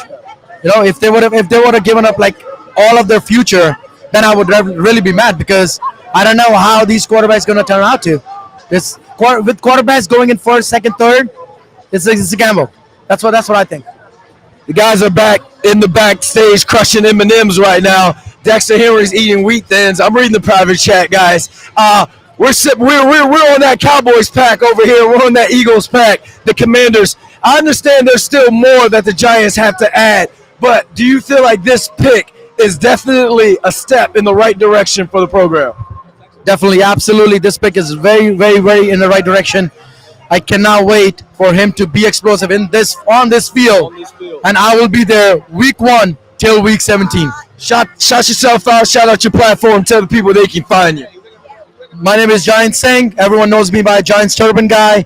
You can see me on Instagram, Twitter, Snapchat, everywhere at the Giant Singh. TheGiantsingh. Oh, and he's down with OPP. All the alphabets. Here we go. We got another one for you guys. Like it. This is one of my personal favorites. Coolest Giants fan out there. Tell the people your name. Give them the Instagram handle. My name's Adriana. The handle is at New York Giants Fangirl, and I am up to date on everything you need to know about the New York Giants all in one place. All right. You saw the pick. Reaction. Very excited.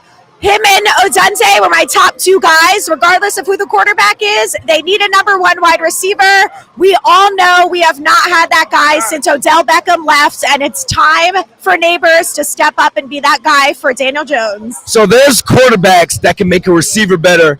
There's receivers that can make a quarterback better. Do you think Malik Neighbors steps in and does that on day one? I think so. I think Jones is going to have the guys, he's going to have the pieces around him, and to have a safety blanket, if you will, in someone like Malik Neighbors, that's going to be the guy that's going to give Jones the confidence to know that he's always open. I saw Wan'Dale Robinson signing autographs earlier. Which receiver in that Giants receiver room benefits most from having a playmaker like Malik Neighbors in the building and in the room? I think you nailed it. I think it is someone like Wan'Dale because he got a lot of the targets last year, and he's going to be a guy that's going to be used in the slot and those short routes and stuff like that. But we need someone else who's going to be able to blow up the passing game. And I think between Neighbors and him, and then of course Jalen Hyatt and Slayton, we finally rounded out the wide receiver room. So there was a little rumbling, little leaks like a pamper that the Giants may have traded up to try and grab Drake Maye or JJ McCarthy. Your reaction would have been what? If it was Drake Maye, I would have been thrilled. He was a guy that I was super excited about, someone that I felt like if the front office decided it was worth to trade up the ship, whatever it was to get him, then I trust them and I trust able to mold him. I was a little more hesitant on someone like JJ, but again, if that was their guy, then I would have been on board. Do you think the Giants are done in the first round, or do you try and think they trade up to grab somebody else, maybe a quarterback of the future? I think it's possible that they could be trading back into the first and going after their quarterback. All right. Well, shout out your platform to the people they can find you. At New York Giants Fangirl on Instagram, TikTok, and Twitter. And then I also have a podcast called Everything New York Giants. All right, we got to have you on the Blue Rush podcast for sure. We got one more for you guys. Hey, Dex, you still eating your wheat thins, or are you ready to work? Hey man, we'll get one more fan. We appreciate hearing from the fans. We appreciate hearing from you. You're doing a great job out there at MetLife Stadium. So, you know what? Talk to that fan. I'll get back to some weekends. I appreciate it, man. Jake, we're coming, man. I swear. Dexter, you are a hard worker, man. You are a hard worker, bro. Enjoy the wheat thins. All right, we got one last one for you, Jake Brown. My bad. We're just excited about the pick. My man, your name, shout out your platform. Danny_86 at Instagram. Hey, you got underscore, bro? Totally. Why not? Underscores, you got to sit there. You got to hit a button just to hit another button like all that. All right, I still like you, though, Danny. All right, here we go. Easy question. First reaction when you heard Neighbors' name called? Love the pick. They have confidence in Daniel Jones, so I'm hoping for the best. They got confidence in Daniel Jones. Malik Neighbors now steps in. Daniel Jones has what people are calling OBJ 2.0 in the receiving room. How does this pick benefit Daniel Jones? It gives him a good target, another good deep threat, and a lot of yards to throw to. What's one thing about Malik Neighbors that you like so much that you wanted the Giants and Joe Shane to take him at 6? His athleticism is just athleticism overall. I love it. Good for the Giants. Perfect pick. Who benefits most within that receiver room having a guy like Malik Neighbors line up with them? DJ. Come on, DJ. In the receiver room. I think Wan'Dale Robinson. Why is that? Absolutely. He's the veteran right now. Slant route. So, I mean, he's the one that could benefit out of it. All right. Do you think that this is the pick to spark the New York Giants to go on another run? It doesn't have to be this year, because is the New York Giants back? How about that? Stop stuttering, London. Are the New York Giants back? Giants are back, baby. Big blue. Let's go. All right, fellas, like you can see the vibe. You know, everyone's excited about this pick here. This whole draft party has been amazing. We have me and Bart Scott were the MCs hyping the crowd up. We tried to get both Giants and Jets fans to swag surf. Epic fail. Hashtag Bila, no ever try to do that again. But Dexter, Ryan, we tried, man. Look, man, I want to let you know we appreciate you because not only did you come on to give us your insight, you got the people to see what the fans who are really out there. They're out there right now, B London, with you, doing a great job hosting at MetLife Stadium. I got one last question for you because former NFL wide receiver that you are, what does Neighbors have to do to prepare in these coming months to get ready for that upcoming NFL season as a rookie? You know what that's like, trying to get into the NFL after being drafted in your first year. What's the process for him? What does his focus have to be right now to produce for the Giants in 2024? You remember that song? I think the chorus was like, "Don't sweat the technique. Don't sweat the technique. Throw that song out. Sweat the technique," because you can get away with a lot of athleticism in college. You could be a bad mambo jambo in college, but when you get to the league, you got Sauce Gardner to line up against. You got guys like Darrelle Revis. I know he's gone, but you're going up. Those are the corners that are going to follow you around. Now, you got guys like Trayvon Diggs coming off of an Achilles or ACL injury that's going to try and marry you, follow you, and shut you down, and that are just as athletic as you. So one thing my rookie year, I used to watch Amani Toomer. I know he used to look at me like, man, this kid's a weirdo. But Amani Toomer did all the little things, and that's why he's the Giants' all-time leading receiver. You can be athletic as you can be, and you can get away with a lot. But in that championship moments are created by detailing your work, coming back to the ball, high pointing the ball, catching the ball away from your body. And that's something like when I say those guys are NFL ready, those LSU Bama guys, they know that, but it's different when you get here trying to catch on with the playbook. Where do I go? Who do I like? Oh, what's my sight? Now that ball comes on you and you get lazy with the technique, bam, ball on the ground, fourth down, punt team comes out.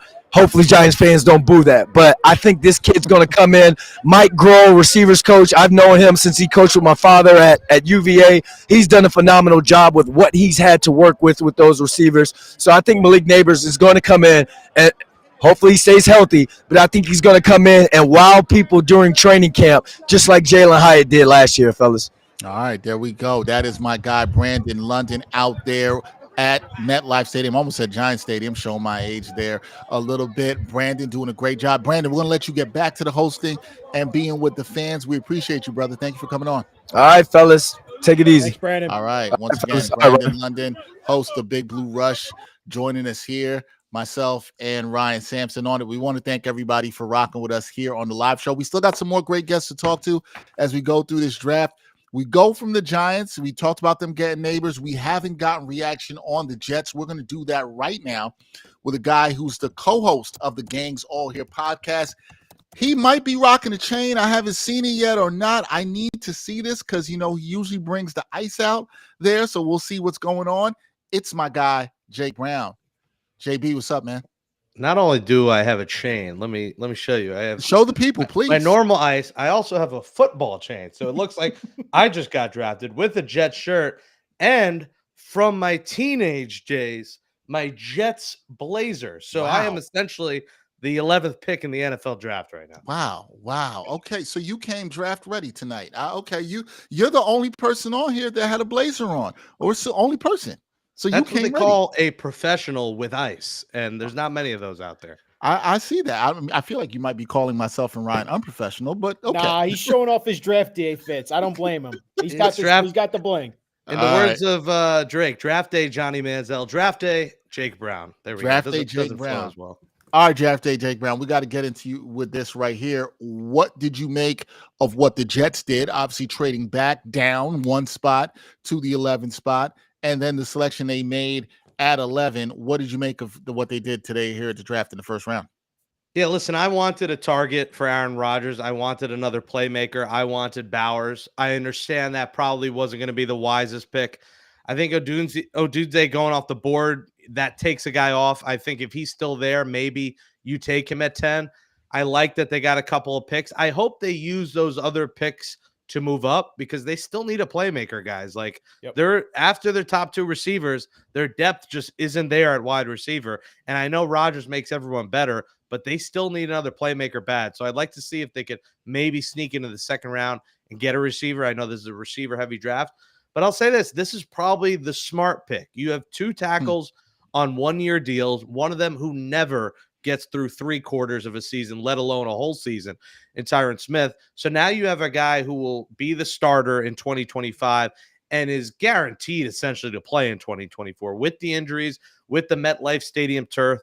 Olu Fashanu is going to play this year and then become the full-time starter. So I think it's a smart move. Listen, he's an All-American. He's 6'6". He's 312 pounds. He played at a big-time school. He had a ton of success. I like the guys who wrote it out the whole way through college. He's got all the experience. So I think it's the smart pick. It's not the pick that's going to have you yelling like Brandon and the fans, the receiver and the playmaker. Excuse me. Oh, I'm losing my voice now. I think I popped an eardrum trying to listen to him there. But it's not going to be the sexiest pick like a receiver. I get it. But this is probably the smart pick. And Joe Douglas loves his offensive lineman. He's an offensive lineman. He loves his O-lineman. And you do need guys to block Rodgers up front because that O-line became a disaster once the injuries happened. There were guys in there that you really had to check, past Wikipedia. They weren't even on Wikipedia. The Jake Hansons of the world and everyone else that had to come in week 13 and beyond. So this helps in terms of get a guy in there when someone goes down. There you go. Yeah, Jake, what I think for me, and I love this pick for the Jets because to your point, this offensive line, while it is rebuilt and it is studs up front, you do, like you said, you need that depth. It's going to be tested, and Tyron Smith does have those health concerns. But this is a guy that was thought as one of the top 2 or 3 left tackles in all of college football last year, or even the last 2 seasons if you really look at it.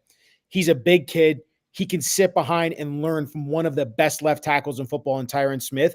And you're looking at possibly for the next decade, having a future franchise left tackle learn from Tyron Smith, and you can build your offensive line from him as a foundational piece moving forward. It's a move that I think Joe Douglas, when he looks at it, he goes, listen, I think he would have, like you said, would have loved to get Rome Odunze, but it just wasn't working out. And he obviously got taken right before were going to go up there. I just wasn't buying the Brock Bowers hype though, Jake. How do you feel about that though? For me, we just saw, by the way, the Raiders did take Brock Bowers. So that's interesting. They take the tight end. I just don't know if you take a tight end in the top 10 in the draft. You rarely see that happen, even though we saw what a Sam Laporta did in the second round. He was so good for the Lions. I just don't know if that would have made complete sense for the Jets at 10 to take Brock Bowers. What do you think? Well, because he's more of a tight end. He's a guy in the slot, which the Jets also badly needed. So I think he does a little bit more. I think he is like a Laporta. He's dynamic. But you're not wrong. I mean, this team needs the future at the O-line. And you got to remember, Aaron Rodgers is talking about on whatever random podcast he goes on, as Kaz said on the show, Conspiracies All Here is going to be the new name of Gangs All Here podcast. And we'll get him on maybe on a weekly spot. But he's going to need guys past 1 year. And these are all 1-year guys that the Jets have on this O-line. When you talk about a Simpson and you talk about Moses, you talk about Smith. And then when you look at the backups, it's a lot of, again, young guys. I mentioned Jake Hansen, Max Mitchell, Wes Schweitzer, Xavier Newman, Carter Warren. These aren't names that, you know very well. And I think now you have a guy well who you could plug and play in there. But like I said, they need another playmaker. And I also think this shows you, them not going Bowers, the trust that they have in Jeremy Rucker to take that next step, because he didn't really get a chance because they paid CJ Uzomah. They thought he would be something. He was a great guy. He was great off the field. He was terrible on the field. And they really only had Tyler Conklin. So they're looking at Jeremy Ruckert as, hey, you're going to be 1A next to Tyler Conklin. We're going to use you more. You're going to be a receiving tight end, and let's see what you got, kid.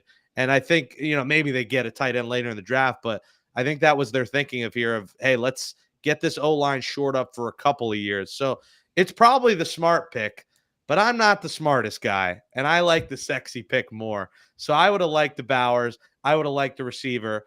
But, while I'm not going to, jump the streets, I'm not going to go to MetLife Stadium because I'm sorry, going there for games is enough. Going there in April, I'll pass on that. Someone offered me to go tonight. I said, I'll avoid that trip to East Rutherford. I'm sorry to you guys there. But shout out to the fans who are there, because you are loyal to go to the Swamp. They are. Yeah. They are. Jake, let me ask you this. Talking about the fans, what have you been seeing? Because I've been, looking at news and a whole bunch of stuff. Haven't really watched the fan reaction on social media, but what is the fan reaction to this move? Are fans disappointed they didn't get the sexy pick in Bowers? What are you seeing and hearing? I think the fans like it. I think the smart fans smart fans had nightmares about the offensive line last year. And the Zach Wilson truthers, I'm sure, love it. They're like, hey, look, Zach was so bad because of the offensive line. There was a lot more than just a bad offensive line of why the Jets were bad. But those people are coming out and saying this is something you needed to shore up. If Aaron Rodgers gets hurt again, even if Tyrod Taylor comes in, this probably won't be a playoff team. Maybe they sneak in with Tyrod Taylor, but you got to keep Aaron Rodgers upright for 1 year, for 2 years. And if he's saying 3 years, then you got to do it for 3 years. And after 1 year, they have nobody to do so outside of Elijah Vera Tucker and Joe Tippmann. The other guys are 1-2 year players max and who have some durability issues. So they had to shore up the durability. So I think the wise fans love it. Some of the fans that like the sexy pick do not. But I think they're still going to get a receiver in the draft. And remember, there's always a disgruntled receiver, playmaker, training camp. There's always one of these deals that comes down that you're like, where did that come from? The Tyreek Hills of the world. I'm not saying it's going to be a player to that caliber, but there will be other players out there. And, I think a lot of people are thrilled. I know, people who cover the team think it was a smart pick. Koss thought it was a smart pick. So I think most people are in lockstep that this was probably the wise pick.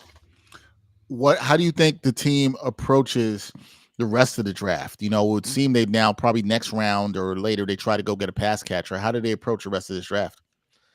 Yeah, well, unfortunately, they don't have the second round picks, so we'll see who's available come later on. But I think your next pick has got to be a receiver. I agree. If not a tight end, I don't think there's many good tight end. That was my mini issue was that after Bowers, the drop off is significant at tight end. And again, they have 1 or 2 tight ends already, but there's no one like him in this draft at that position, which is why I thought Woody and company might go there. But I think their next pick has to be a receiver. And then after that, you worry about some depth. Maybe you get one more offensive lineman, maybe a guard. And then you also need a little help at safety, get a safety later on. And then you can get the developmental quarterback at some point. I think they get this extra pick in the trade with the Vikings. I still think Joe Douglas has another trade up his sleeve. I think that trade will be part of another trade. So we'll see what it is. But developmental quarterback, wide receiver, tight end are the big 3. And then after that, maybe a safety. You could use another running back. You got Brees and Izzy, maybe another developmental running back, but not as big of a need. But definitely receiver and tight end are the top 2 for me. All right, there you go. We'll see what they do in the upcoming rounds. Jake, I was going to ask if you don't mind, Dex. So Jake, when you're looking at some of these receivers, you hear names like Roman Wilson, Ricky Pearsall, Brian Thomas. I don't see falling out of the first round, but some of these guys are interesting to me. Like you mentioned when you first came on, this is one of the deepest wide receiver classes I think we've seen in some time. There's a lot of talented players that are coming in. Malachi Corley, Xavier Legette. There's some studs out there still for the Jets to be able to make a move. I asked this to Kaz, and he said he didn't think it'd be the first round because they did get a 4th and 5th round pick trading back with the Vikings. That second round, though, could you see them making a move tomorrow and getting back up there if one of those wide receivers is still on the board that they really like? I wouldn't say they have to, but I think that should be their number one mindset right now is getting up there. They have the ammo to do it, and you have to be all in. And like I said, they don't have they had to rely a lot on Jason Brownlee. They're hoping Alan Lazard. I think that's an X factor. Not many people are talking about if he's on this roster. I know he was an absolute nightmare, overpaid, terrible signing, but he also did it with no quarterback. And we saw the success that Lazard has had with Rodgers. He's kind of the X factor in that receiver room. But outside of him, Garrett and Mike Williams coming off a torn ACL, you're hoping Xavier Gipson takes a next step, but he's also a special teams guy. Jason Brownlee, they don't have any depth. If there is 1 or 2 injuries, they're screwed at receiver. So they have to go into the second round here. I know the kid out of Michigan was on one of Kaz's mock drafts, so I would consider taking him. And Wilson, I think you could get a guy like McConkey. There's a couple names out there that are going to be available in that second round. So, yeah, Ryan, I think they should. I don't know what it's going to take. Maybe it's a 4th and, a 3rd next year. Maybe it's their 3rd and one of those 4ths. I don't know how much capital they want to give up, but they got that extra pick, and I recommend they use it because I don't know if 4th, 5th round, there's going to be one of these top 5 receivers still on the board. Most likely, they're all going to be gone. Yeah, it's supposed to be a wide receiver, deep, rich draft, I should say. So we'll see if they're able to use that extra pick and move up. Jake, appreciate you coming on and talking with us about the Jets. I'm glad that you like the smart pick. I'm also glad that you decided to rock a little bling for the show. We got stepped up next time. Time to put my sweats back on and get out of this stuff and watch the Knicks lose this game, unfortunately. Oh, no. Right Well, now. you know, I've been keeping my eye on that. I know this is the NFL draft show. I see they're down 10 now with 7:33 to go. So, you know, still time for a comeback. We saw what happened in game 2 with MSG. I was in the building. Anything can happen, man. Knicks in 5. That's fine. There you go. Jake, get your boy Kaz a couple of Taylor M egg and cheese sandwiches, all right, man? Yeah. I don't know if he'll be happy about that. That broke Twitter apparently. Yeah. Well, I asked him when he came on if the Jets had sent him one. I felt like they needed to send him one to sort of mend things, you know, get him a little happier about. Did he say he didn't like eggs? Is that what he said to us? He's not an egg guy, and What? I eat eggs like every day. I don't know how you go. Cheese is if you don't have cheese, I get it because you got to take some lactate before it could get rough sometimes. But eggs, I mean, Although I just found out my nephew is like allergic to eggs. Like thoughts and prayers to my nephew. I know somebody who's allergic to eggs too. What a brutal life for him. It's brutal life. All right. Thanks for having me, guys. Enjoy the rest of the problem. That is Jake Brown, executive producer of New York Post Sports Podcast. Check him out there. Also co-host on the Gangs All Here Jets podcast, giving us some great breakdown on the Jets draft pick. Look, this has been an interesting draft thus far, Ryan. Fantastically interesting. And a lot has happened even since we got to the Jets news and the Brandon on. And our next guest has been waiting for a little bit, and I appreciate her patience. She is one of my favorite people at WFAN. And I got to let the people know, because the other night, her and I were in the station, and she was like, Dex, I've been ready for this draft. I've been doing my homework. And I'm like, what homework? And she showed me a book with all her notes. And I was like, not that I expected any less of this woman, because she's amazing at what she does, but she's done her homework. So she's been looking and working and crunching all the numbers and looking at all the players and all this stuff. So I'm so excited to have her here. She's a fantastic host. You see her on WFAN, the great Danielle McCartan. Danielle, what's going on? Dex, when I saw your face when I showed you my Google Doc full of notes, you were impressed. So thanks for having me. I should also add, it was like color coded, highlighted. I was like, okay, Danielle's out here putting in the work. I liked it. I liked it. Danielle, thanks for joining the show. We appreciate you. Yeah, thanks for having me. This is great. This is the first time doing something like this. So awesome. Yeah. Okay. Well, it's the first time for us doing it. Me and Ryan, first time us doing this together. I guess I'll start with you here. We'll get to the New York teams in a second, right? But what has been the most surprising pick for you in this draft? Is there anything that surprised you? Oh my God, the Falcons, who can't sack the quarterback, who just signed Kirk Cousins to a 4-year deal, picked a quarterback. I mean, what are they thinking in Atlanta? That's probably the biggest surprise so far. Like, I don't understand. Like, they needed edge rushers so badly, and there's Jared Verse just waiting there for him. And they're like, nah, we'll pass on him. Michael Penix Jr., he's our guy. Like, are you kidding me? Did you we can get into the minutia, right, of that, right? Which is just that I agree with you. It was shocking. I'm still shell-shocked. Ryan was stunned by it. He yelled. I don't understand. So Danielle, real quick, and sorry, Dex, about this thing. Like you said, they signed Kirk Cousins to a monster deal. So much so the NFL is investigating them for tampering because how quickly that deal got done. You needed a quarterback that bad. You finally got a quarterback, right? You take a top 10 pick on Michael Penix. A lot of people didn't even think it was a top 10 pick going into this draft. Yeah. And not to mention the fact, to your point, you ignored all of the top edge rushers on the board to go take a quarterback when you didn't need a quarterback at all. This doesn't make any sense to me whatsoever, especially when you hired a new head coach, Raheem Morris. Like, explain this to me. I don't understand the thinking here. Is there any logic here? Can we get some logic, Danielle, please? No, because I was shocked, man. I mean, this is a guy who has had Michael Penix Jr. First of all, I had him ranked as the 69th best overall player in the draft. 69. Okay, so that's like around 2 or even 3 if you do the math. I think that's right. But this is a guy who suffered season-ending injuries in each of his 4 seasons at Indiana. He tore the same ACL twice. He's had 2 shoulder issues. And I can't find the logic in this. I don't understand. I mean, I feel bad for Kirk Cousins because the first bad game he has, they're going to be calling for Michael Penix Jr. because it was such a reach. Like, there is no logic. I try. There is no logic. I'm sorry.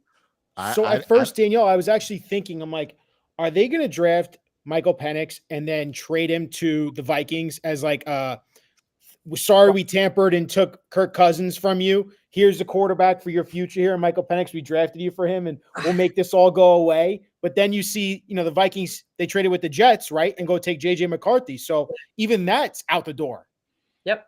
I mean, the only thing I can maybe think of, and I don't know how this tampering thing is going to play out, but maybe they know more than we all do. And maybe there is going to be a penalty assessed to Kirk Cousins and the Falcons somehow. I don't know. And maybe they're like, well, we're going to need an insurance policy. We don't have anybody. Might as well pick him. I don't know. Well, let's go to this then, Danielle, because we had a fan on here. I believe it was Marines, first to go, last to leave, said you can't take Penix Jr. in the first round. We can talk about the reach of Atlanta taking him at 8, but should he even have gone anywhere this high? Would you have taken him in the first? You had him 69, so I understand the answer is no. How big of a reach is this? And is there any value in them moving him? If that could still happen, is there any value in them moving him here? Is it?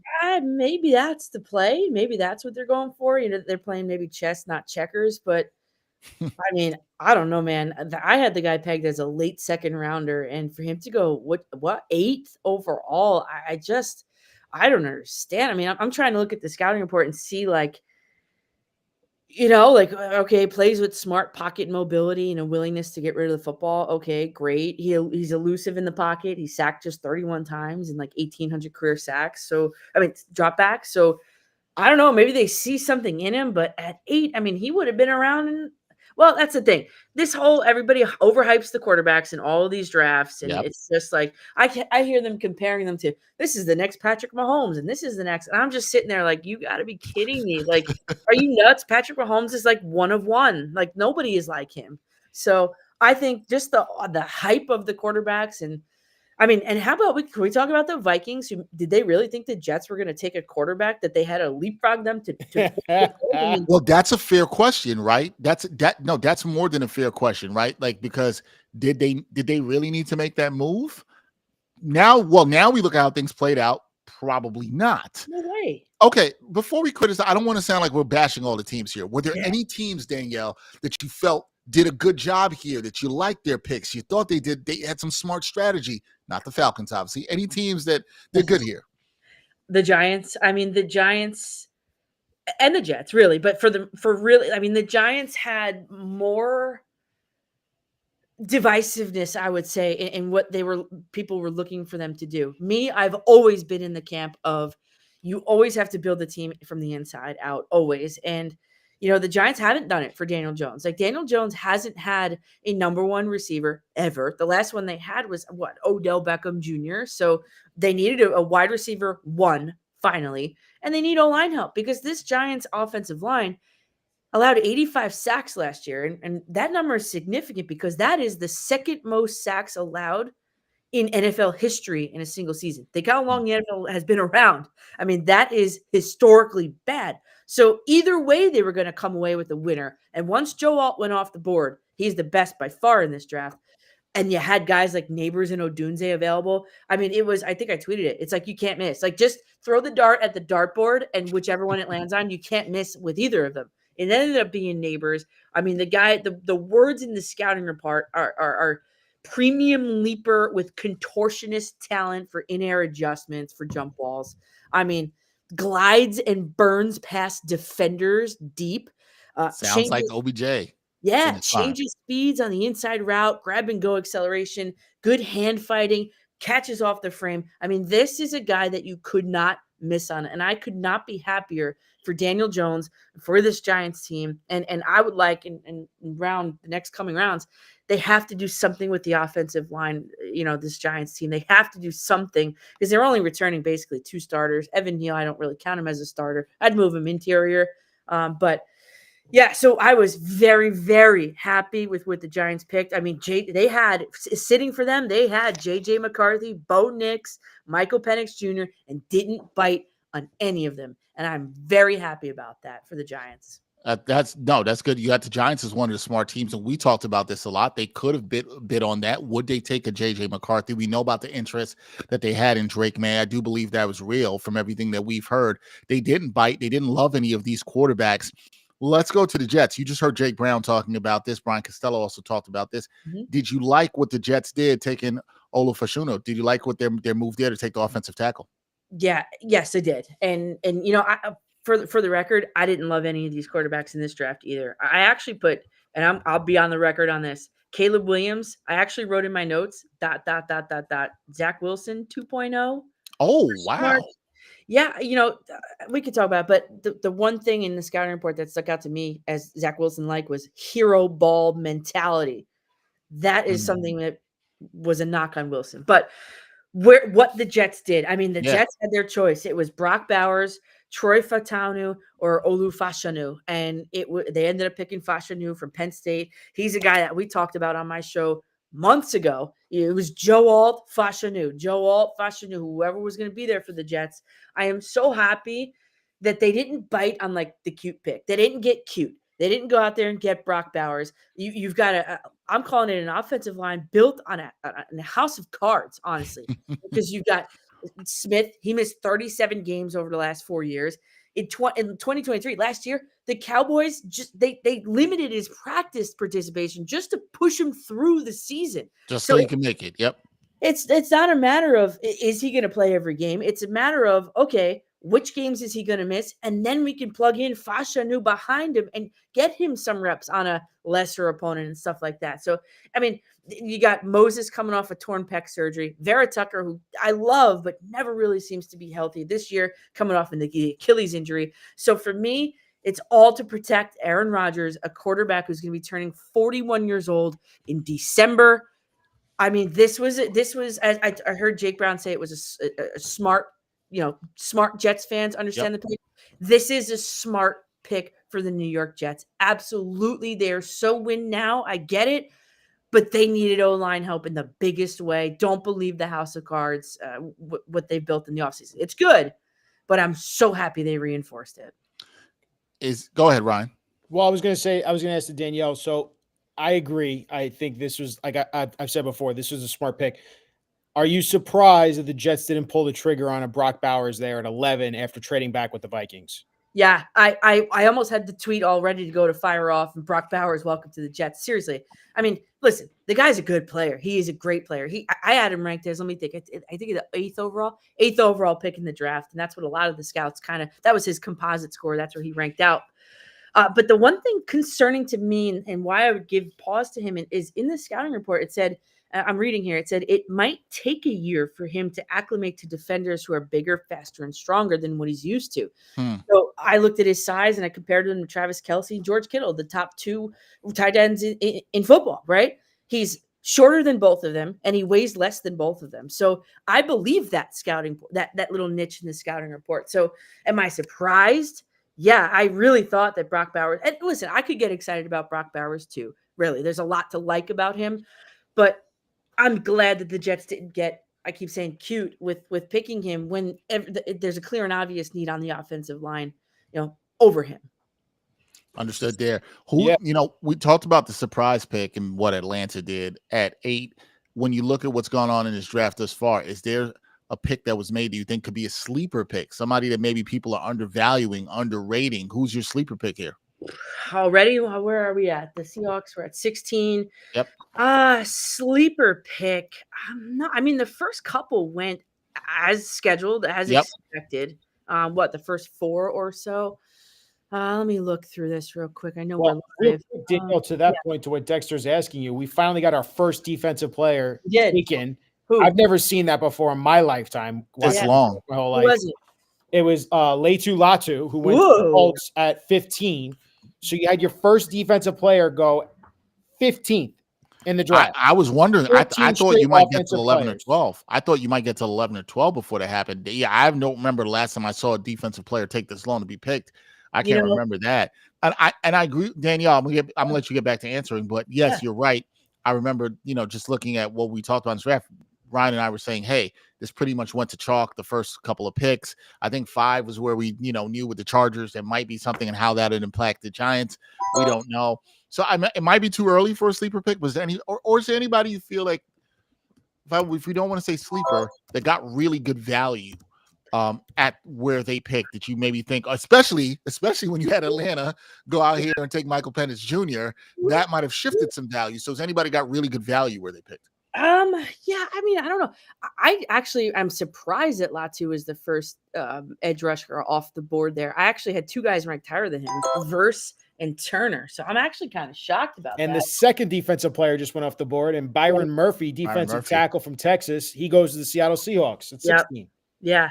So, I mean, I guess we're making a run on here, but I don't know. I don't know if there's a value pick so far. I think everybody kind of fell where they were supposed to fall. I know that's like a stupid answer there, but yeah, I agree with you, Danielle. I just don't think there was the biggest surprise was just at 8, right? And Penix going there 8, because we talked about this, Dex, we at the start of the show, the fact that it went Caleb, Jayden Daniels, Drake Maye is your top 3. I think the Patriots flirted with that idea of trading down. Same thing with the Cardinals. And the Cardinals were like, nah, screw that. We're taking Marvin Harrison Jr. We're not even going to think twice about this.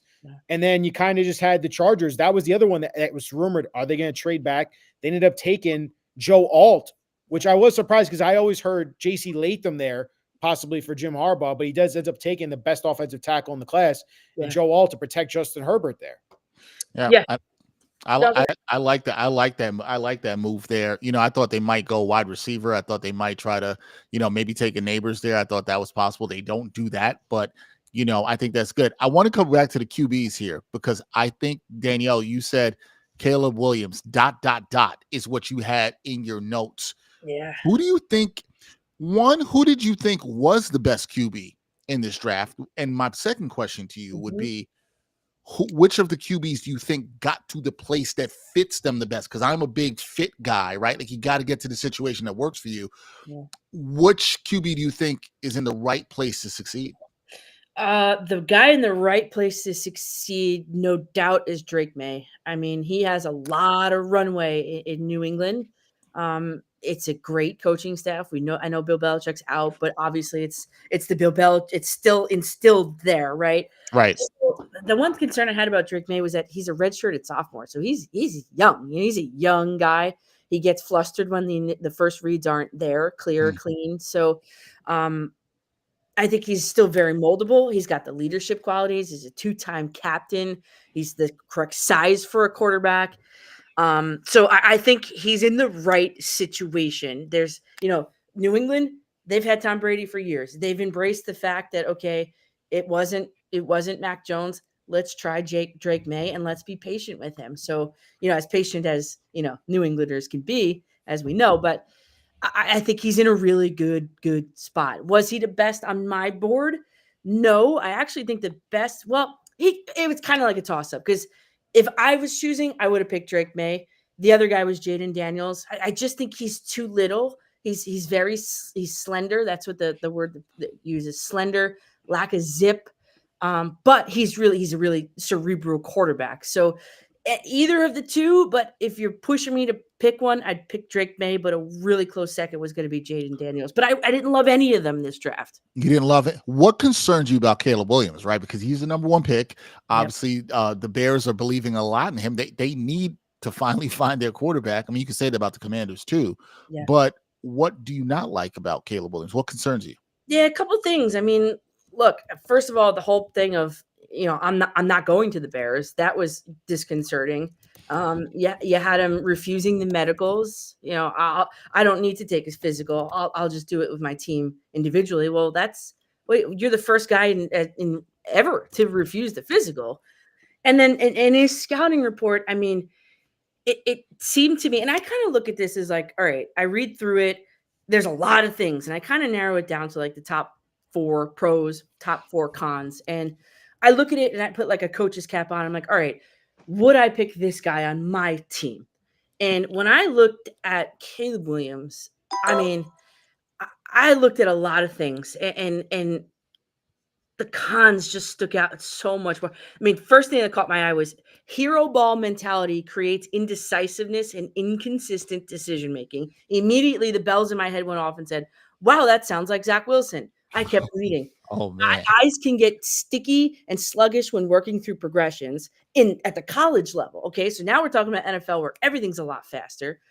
Adverse to playing throw and catch football on schedule.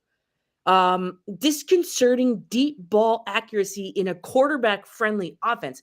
That's crazy because if you have an offense that is, molded to fit your strengths and you can't push the ball deep, especially at the NFL level, would rather throw on the move unnecessarily than platform up. I mean, I just feel Zach Wilson keeps popping into my mind. Like, exactly. That is not really? that is not a comp you want around any quarterback you're selecting.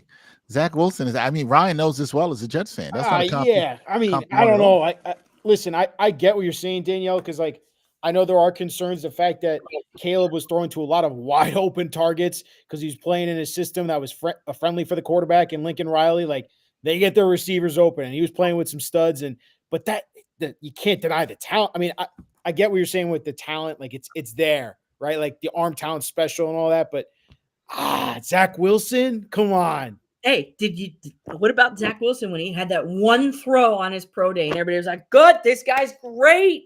Danielle, I was covering for ESPN and when I created the breakdown tape for that. Like I know more Zach Wilson. Like that was that. But here's the thing: Caleb's played against some great competition. Like he played in Pac-12, he played at USC, he's played some solid teams. I agree. There's definitely going to be a learning curve for him when he comes to the NFL.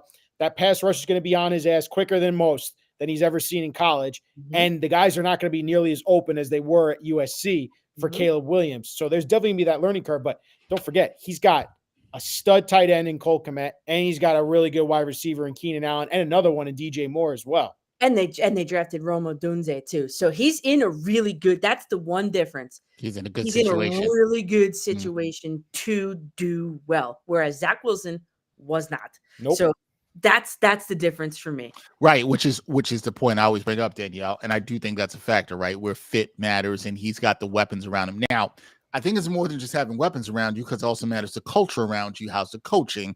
How are players coming along? How do people believe in you as a leader, right? Like all that stuff matters too. Right. So I find that rather interesting. Can I share some with you guys right now real quick? Yes, please. So it's interesting. We were talking about quarterbacks here. Michael Penix, right? How shocking that pick was. Yep. So have you guys seen this report from Diana Rossini after the pick was made? No. So she tweeted, the Falcons called Kirk Cousins when they were on the clock to let him know that they were taking Michael Penix Jr. From what she learned, Cousins understood a quarterback would be considered, but he did not believe his successor would be taking in the first round. She is told that he was, quote, a bit stunned when the pick was made. I mean, weren't we? A way to start off that relationship. We all were stunned. Wow. We all were stunned. I'm sure he was too. All right. Well, how about this? Maybe Kirk Cousins says, you know what? Screw it all. I don't want to be here.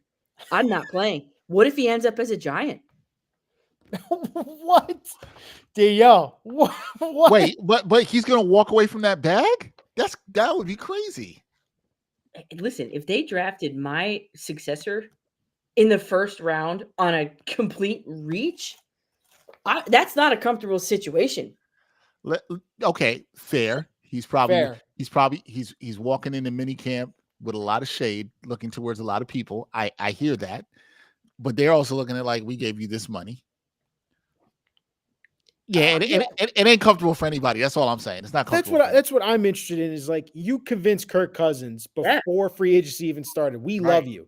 We want to bring you here to bring us all of our weapons and actually use Bijan Robinson and use Kyle Pitts and use Drake London.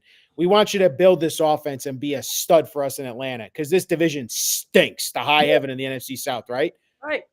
But now you're telling me that you just gave me all this money. You love this quarterback so much. You had to take a top 10 pick in Michael Penix and have him sit behind me. Like that's such mixed messaging right there. And it's such a wasted pick. If you're the Falcons, why would you do that? Like that, it's like throw away the pick and let's just, like you asked me before, Dex, what's the logic in it? There isn't any. Right. The biggest thing I want out of this draft. I mean, there's a lot of things to look at and dissect after this, but I really want to hear what the Falcons have to say about this. Like, please give me the explanation on this, guys. Like, I need to hear this because we all have sat here. We're trying to do the mental gymnastics and trying to make this work, but you don't. Danielle, what do you want to see the Giants and Jets do in the upcoming rounds? Obviously, there's still needs they need to address. What would you like to see them do in rounds? Yeah, obviously, Jets don't have a second round pick, but maybe they trade up to get into the second round. What do you want to see them do in the next couple days of the draft? Yeah, and I think Joe Douglas has to find himself in that second round. Has to somehow get himself in there. I guess we'll take the Jets first. The Jets. They took the lineman. They need a pass catcher now. They got to find a pass catcher. And some of the guys that are still on the board that I like at wide receivers in particular, because I know Jake was saying it, and in the scouting report, I've found there's a big drop off after Brock Bowers. But Jadavian Sanders, he's ranked 33rd. He's the 33rd best player in the draft. But I would kind of go wide receiver just because I'm really tired of seeing Garrett Wilson getting doubled all the time. I would say I like Brian Thomas probably won't fall. Out of the next kind of tier, I like a guy named Troy Franklin out of Oregon. Like I really like him. So if the Jets can somehow find their way to the second round to pick a guy named Troy Franklin, that's great. Lad McConkey, I kind of colored him orange. You talked about my color coding, Dex. Yeah, I did. He's got some deep ball drops. He's got some injuries. Troy Franklin doesn't Lad McConkey seem like a guy who you could see like the Chiefs getting, and he just gets a Patrick Mahomes and starts killing it? Like I could totally see it. Like I totally see it for him. I could totally see that. Well, I know, and I keep thinking of Phil McConkey, and I'm like, oh, how cool would that be? Another McConkey on the Giants, you know? But hey, you or me or any of us can go to the Chiefs and look like $1 million. I mean, only Kadarius Toney could actually screw that up. Yeah. You're right about that, and that's the impact of Patrick Mahomes, which you just earlier said only one of one. Do we think that we'll see anything more surprising than we saw at 8? Because now I feel like nothing is going to top that. Like I feel like nothing is going to top that, guys. I don't think so. I mean, I don't think so. And then you look at what the Giants need. They need a pass catcher. So I'd kind of be looking in the same direction. But if all those guys are kind of off the board, when I was doing my research, and I really haven't had an eye on this to see if any of these guys were taken, but this is a really deep cornerback on defense, cornerback draft class. Surprisingly, wasn't expecting it, and I stumbled upon it. So there's a lot of good guys that the Giants could go ahead and get. Listen, the Giants have a lot of holes. I understand that they have Deontay Banks on the one side. The other side's, a little bit confounding. So if you can get, and I don't know who has been picked so far, but I like Terrion Arnold, Nate Wiggins, Kool-Aid McKinstry, Kenyon Mitchell, any one of those guys, rather than reaching for a receiver, then I think you do it if you're the Giants. I mean, you have a lot of holes cornerback is a premium position. So if you can get one in the second round, great. You can always pick a wide receiver again next year. Or find one in free agency, or there's other options at wide receiver, I think, for the Giants. So I'd look for the Giants to do cornerback in the second round, actually. I think Giants fans would like that. I think they'd love to see them address that. They got Tay Banks last year. He obviously showed that he could play. Yep. So we'll see what they do there. That'll be very interesting to see what the Giants do. But I think cornerback is definitely, I would agree with you. It's a premium position, I think, going forward. Is there a player that's yet to be drafted, Danielle, that has shocked you? The most shocking undrafted player that's still there? We got Penix Jr. is the most shockingly drafted player for sure. But is there any player that you're shocked that hasn't been drafted yet that's still on the board here late in the first round? Jared Verse. I can't believe he's still on the board. I mean, he was ranked really, really high. Let me think. Let me scroll down here. He was some people had no top 15, right? He's on top 15, right? Yeah. According to the composite scores, he was the 6th best player in this draft, and he is still on the board. So I don't know if there's something going on behind the scenes that we don't know about with him, but that to me is really surprising that he's still on the board. Yeah, shocking to see that he's still on the board there. But this has been a fun draft so far. It's been very surprising. Any last thoughts you have on the draft you want to share with us? Yeah, I mean, I hope the Giants find an offensive lineman because then I hope that Daniel Jones shuts up all these guys that have been dunking on him for the past 2 seasons. So if the Giants can come away with an offensive lineman as well, I mean, that would be a great draft for them. So Now, they're going to be, and I know you're going to hear this the next time you're on the fan. There's going to be some Giants fans that call in and say to you, well, they should have took a JJ McCarthy. Maybe they should have took Penix Jr. Maybe they should have took Bo Nix, right? They're going to have some guys that say that. Do you believe in this team with Daniel Jones going forward, adding Malik Neighbors? Does that make you believe in what the Giants can do more going forward? yeah, I've always believed in Daniel Jones. You look at his next gen stats, you look at his advanced metrics and things like that, and you compare him against other guys. I mean, he has the size of an NFL quarterback. He has the escapability of an NFL quarterback. He is the mold, right? Of course, now dealing with injuries, one of which probably, well, at least the neck injury created by that piss poor offensive line.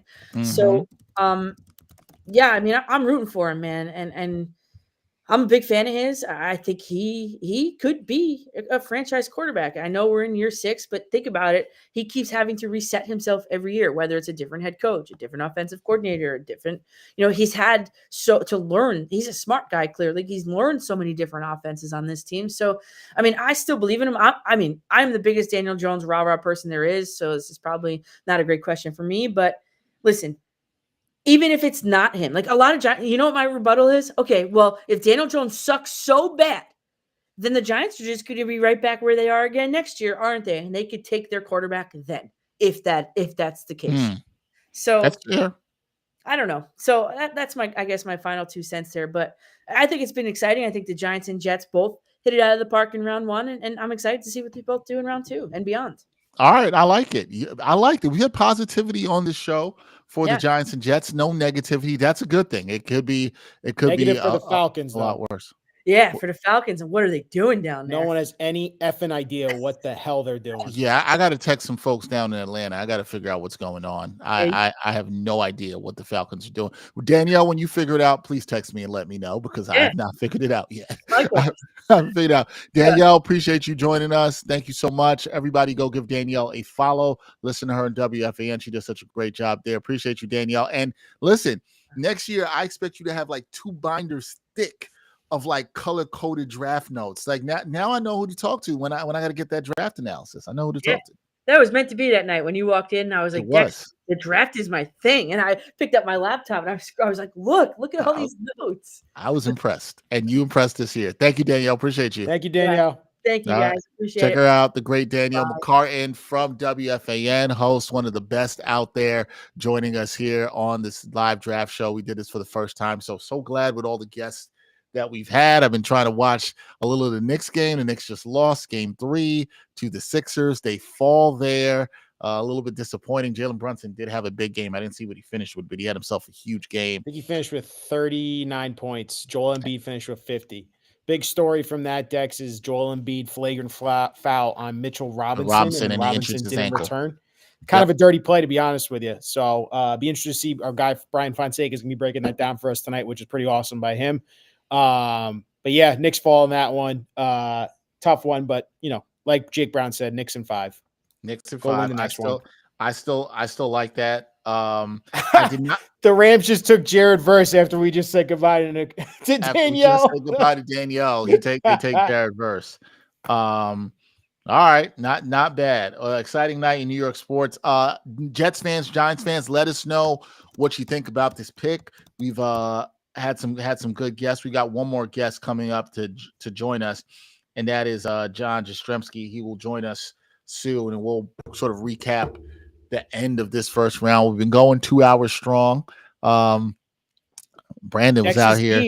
Steelers are on the clock right now. The Steelers are on the clock right now, so I am very interested to see what the Steelers do here. Yeah, what's interesting, Dex, is we saw a run on defensive players here. Latu at 15, Byron Murphy at 16. Dallas Turner went to the Vikings after they traded up from 23 to the Jaguars. Right? Yep. So the Vikings take Dallas Turner, and they got their quarterback of the future as well, and JJ McCarthy. Bengals took the offensive tackle to help protect Joe Burrow. They needed that desperately. Demarius Yep. Mims, Georgia offensive tackle. And then we just saw the Rams. They took defensive end Jared Verse. Let's not forget, Aaron Donald did retire this offseason, so they need to replenish that defensive line. They get a defensive end in Jared Verse, a guy like Danielle had mentioned, very highly touted coming into this draft. Hopefully can provide some pass rush for that Rams defense. I wonder if Danielle had stuck around, if she would now say that was the steal of the draft, because or sleeper pick, because Jared Verse falls down so far, and he gets a lot of Cam Jordan comparisons.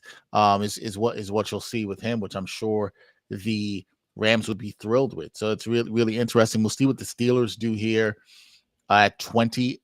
I think they've been looking for a center replacement. I think that is likely to happen, or another offensive lineman. Also wouldn't shock me if they go linebacker here. There's a bunch of ways the Steelers could go. Receivers also another interesting one, which wouldn't shock me for them as well too, after they traded Deontay Johnson. So I think it's interesting. It's been a lot has gone to form in this draft, and there hasn't been that big trade or juicy or sexy trade or exciting trade in this one. There's just been a stunner of a pick by the Atlanta Falcons, which I'm still trying to figure out, folks. I'm still trying to figure this out.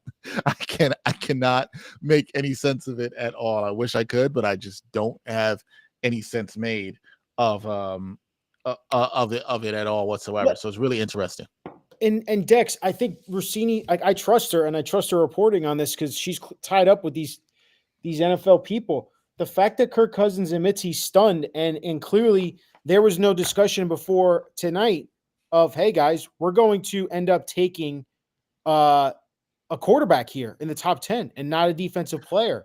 I think, again, the messaging is crazy here for me, for the Falcons, that you decide to go with Michael Penix over a defensive player, or even maybe another weapon or protection for Kirk Cousins. It's just wild to me, man. That is by far one of the biggest surprises I've seen in this draft in quite some time, to be honest with you, Dex.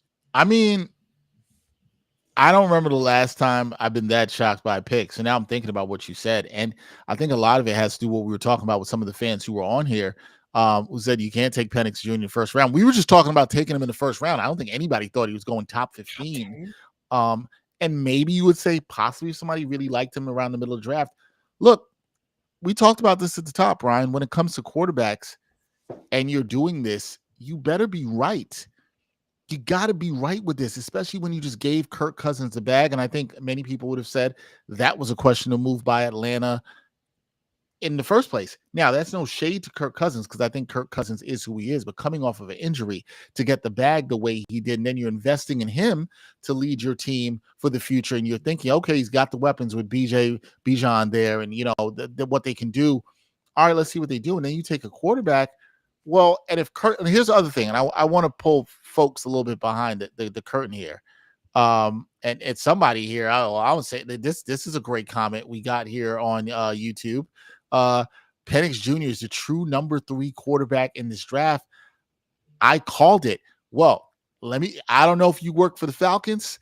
I have no idea, Tariq, if you work for the Falcons, but they better be right about that. He better be that dude. That's all I'm saying. I like him, Dex.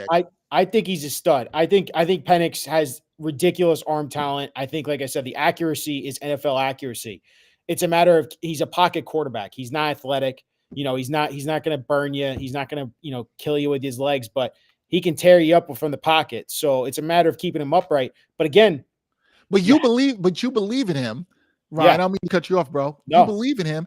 I don't think you believed in taking him that high. No. And I don't think you believe in the Falcons' choice to take him. And Tariq, that's my point. No shade to you, bro. You could see the talent, and I'm with Ryan on that. Because he does have a big arm, and I do think he has got potential. So I'm not shading his potential here, just to be clear. What I am shading is the Falcons' decision to take him. Like, I just don't see the value for them. Right now, The one thing I was going to add before I was going to say that is, if you're Kirk Cousins. And Diana Rossini brings this out, and I trust her reporting. She's a fantastic NFL reporter who's very plugged in. Kirk Cousins wants that to be out there, folks. Kirk Cousins saw that pick. He could have stayed quiet. He could have not wanted anybody to let it known that he was stunned. He wants that to be out there. He wants management to know that he's stunned. Maybe he was told they were going to invest on the defensive side of the ball, which would have made a lot of sense for the Falcons there, to be quite honest.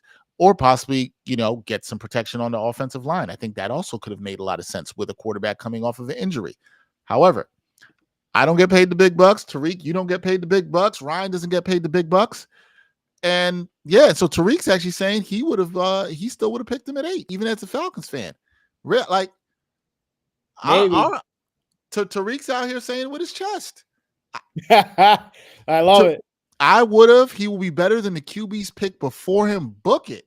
Well, I don't hate it. I don't hate it. We're not going to see him for a while. Kirk Cousins ain't losing that starting job for a while. That's the thing. And real quick, Dex, before I say anything else.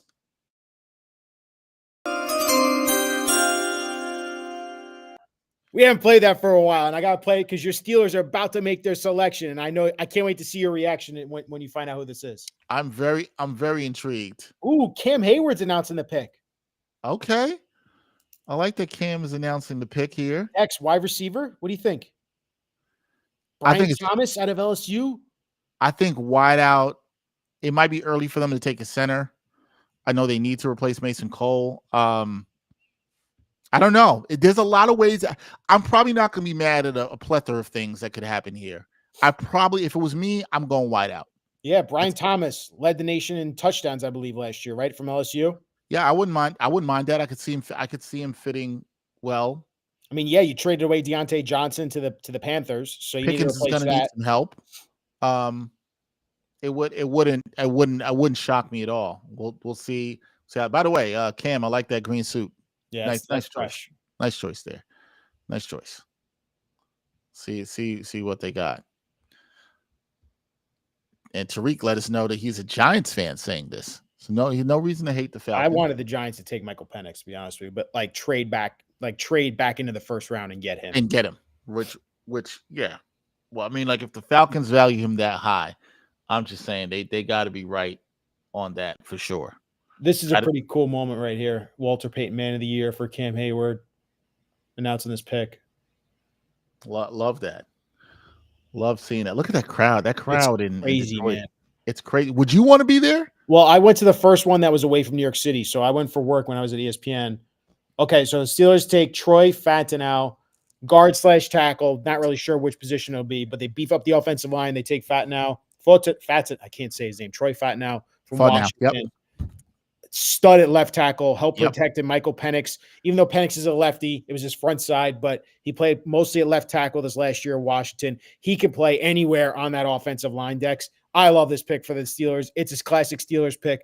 This guy's going to beef up your offensive line. He's so versatile. What do you think? And the offensive line took a leap last year for the Steelers, and I think they can do it again with here, getting some versatility. I think that's the thing. I think that's a really good move for them to still try to beef up this offensive line. Look, you got to protect Russell Wilson or Justin Fields, whoever is starting. The Steelers, look, this. They're going to want to run the ball with Najee Harris. The two-headed running back combination they have. So Jaylen Warren. I like the pick. That's why I told you I would have been fine if they went offensive line. I still think they need a center. They'll look to get a center, I think, in later rounds. I still think they may look to try to find value to a receiver in the second round, which I think a bunch of teams are going to be looking for, including the Jets, of course, that we talked about. So it'll be really interesting to see. Tariq, we appreciate you and your commentary here and rocking with us and all the comments you're saying. He said if the Giants want a QB, Florida State's Jordan Travis, somebody they should look at. And I'm wondering I haven't looked at exactly where Travis is projected to go. He's projected to go around the 4th or 5th round, around there. Jordan Travis is who I want the Jets to take, if I'm being real with you. A kid who had an incredible year last year at Florida State, was on their way to the college football playoffs until he tore up his knee. Yep. Unfortunately, a devastating knee injury ended his season. He was on his way to take Florida State. Right. Yep. They were on their way to go to the college football playoffs. Yep. He's got a lot of potential. And he's someone that I would hope the Jets apparently they brought him in for a top 30 visit along with Michael Pratt from Tulane. Yep. So, I would love Jordan Travis. Even if he ends up with the Giants, I think he'd be a very good quarterback to have and develop and sit for a year or two. behind whether it be Daniel Jones or Aaron Rodgers. And I've been wondering about that. Who's that sleeper quarterback that you can get in the later round that you could develop and sit? And I believe that, I don't remember if it was Paul Schwartz or Brian Costello that talked about that. You usually don't get these guys, but you can find some guys in the third and fourth. We've seen it happen. Russell Wilson, Kirk Cousins. Russell Wilson's probably the best example, somebody who won in this situation. So you can find these guys. Dak Prescott, obviously another one. So it's not there. It's not bad to see that there. You can definitely see that happen. So Dex, it's a good one. 6 quarterbacks in the top 12 of this year's draft. So again, something that hasn't happened in forever in the NFL draft. And that goes to what our theme has been all night. Teams are willing to take a swing on this quarterback and move them up their boards and their rankings above all these other players and positions in need because they just want to take a swing on that quarterback and hope that could be the franchise changing quarterback for you, right? And that's the theme we've seen tonight. And I really want to talk with John Jastrzemski about this. And I know he's going to want to come in after this pick because it's his Dolphins now. So I know he told me to wait a little bit. And I understand why he's waiting. So we'll get immediate reaction about his Dolphins on this. But I want to talk about that, right? Because 6 quarterbacks taken in the first 12 picks of this NFL draft. Ryan, we understand as fans of the sport, as people who cover the sport, we understand that there's high value on the quarterback position. It's the most important position in football, there's no doubt. But here's the other thing we understand, and this is for the fans out here too. We see this. A lot of people, the batting percentage on this stuff isn't good. A lot of teams are getting this wrong. Swing and misses. Right? Swing and misses. Look, the Steelers, Kenny Pickett. I'm a pick guy. Swing and a miss. Yeah, that was bad. Right? You look at the rest of that class after Kenny Pickett, it's you missed on a lot of talent there after Kenny Pickett. Right. And so that stuff can really hurt you if you don't rebound well. Now, what I think a lot of teams do too is this stuff hurts them and then they hang on too long. Looking at you, Jets, with Zach Wilson, right? Like that. These are all right. That was unnecessary. I mean, come on. Did you stay with him too long? You did. Oh yeah. Okay. Yeah. Come on. Yeah. So that's it. And Tariq says he's on the Jordan Travis train. And to Tariq, I'm wondering if you are Jordan Travis's agent now. But and Tariq says that he's been scouted before YouTube was invented. I like this Tariq guy. Tariq is out here putting his name out here in the streets. I've been scouting before YouTube was invented.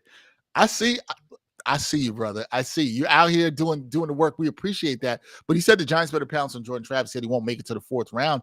I mean, listen, I think other people are going to see some of the value that you and Tariq were talking about in all seriousness. I think they will see that, right? Like I don't think that's really that crazy at all whatsoever. But my point being, Ryan, we understand the position is valued, but that many teams taking a swing in the top 12 of this draft.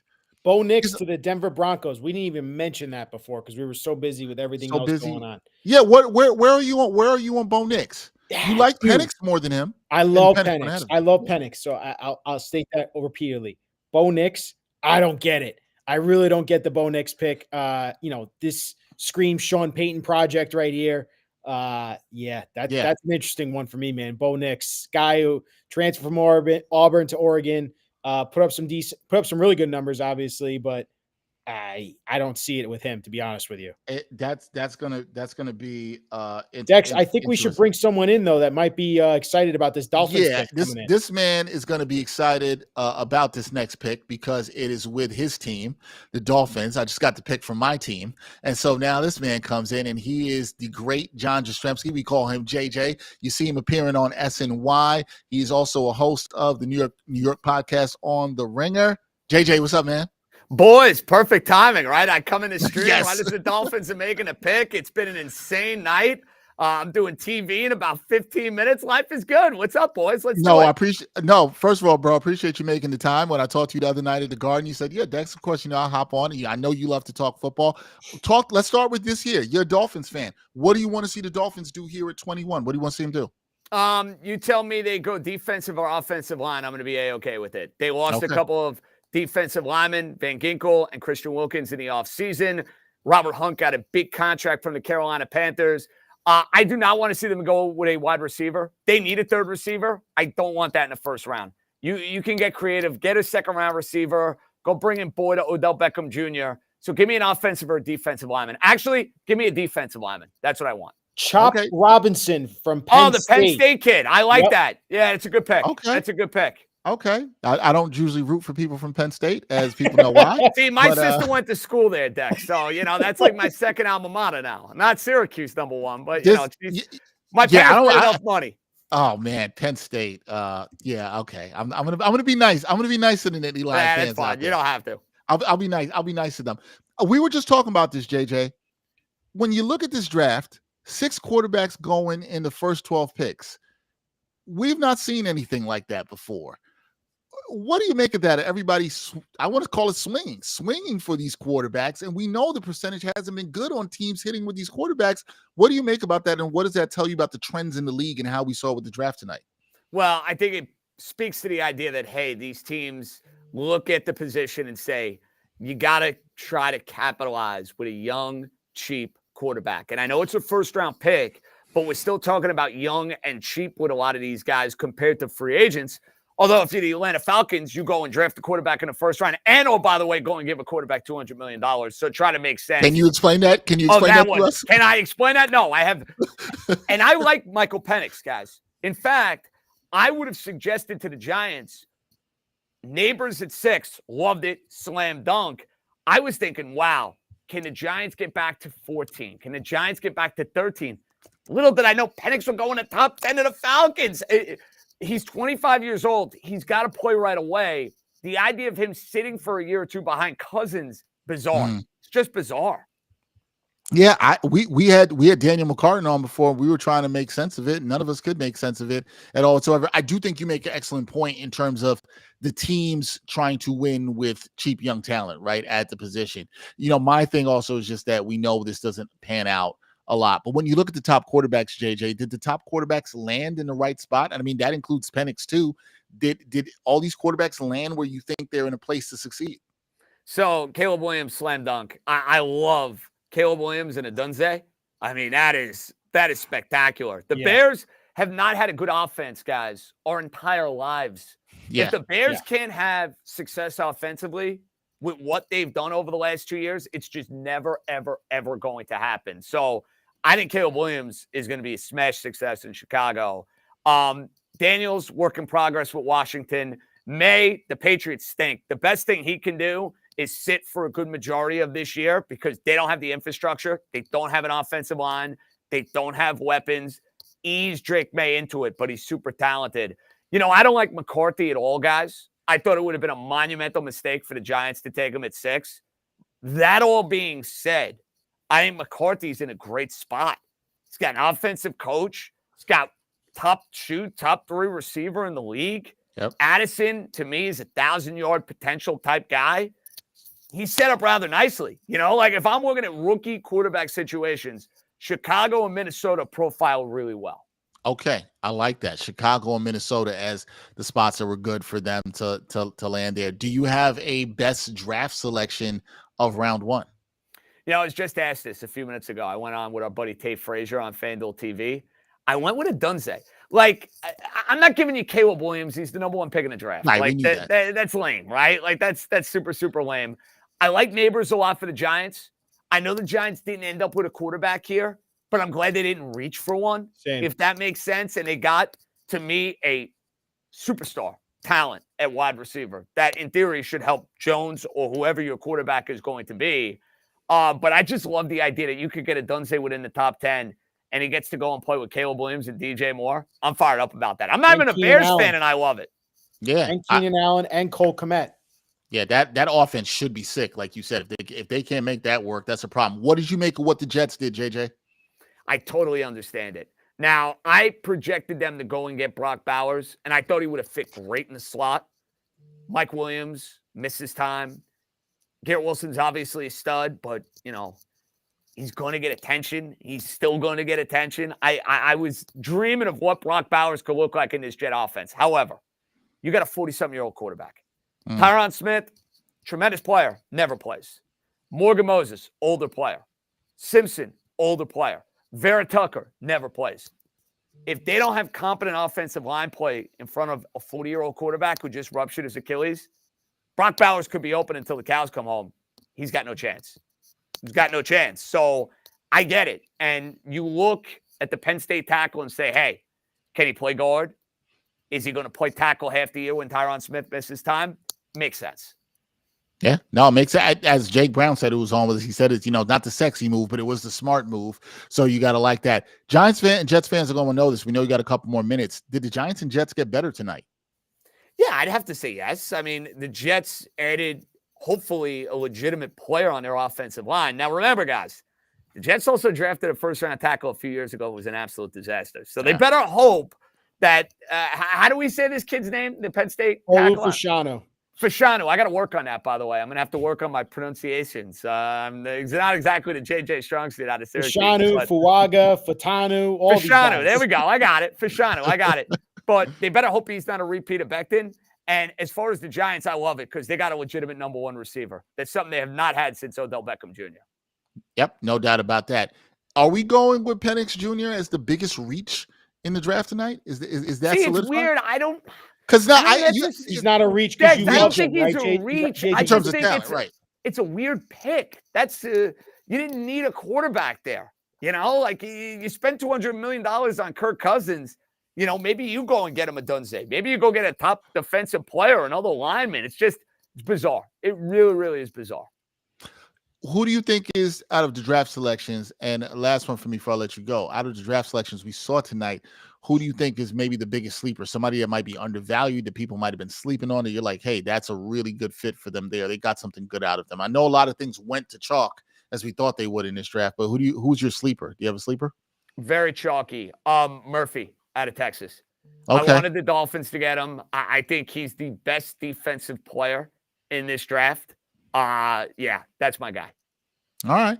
Feeling good. All right, JJ, we know you got to roll. I know you got to get ready to do some TV. Appreciate you, brother. I'll see you soon. Guys, for you, anything. Appreciate a few minutes. Thanks for having me on. I appreciate it. No problem, my guy. That is John Jastrzemski. Catch him on SNY, one of the great contributors for them on there. I also catch him on the New York podcast on The Rigor. He does a great job with there. One of the biggest football fans I know. Always talk football with him when I'm in the SNY studios on the weekend.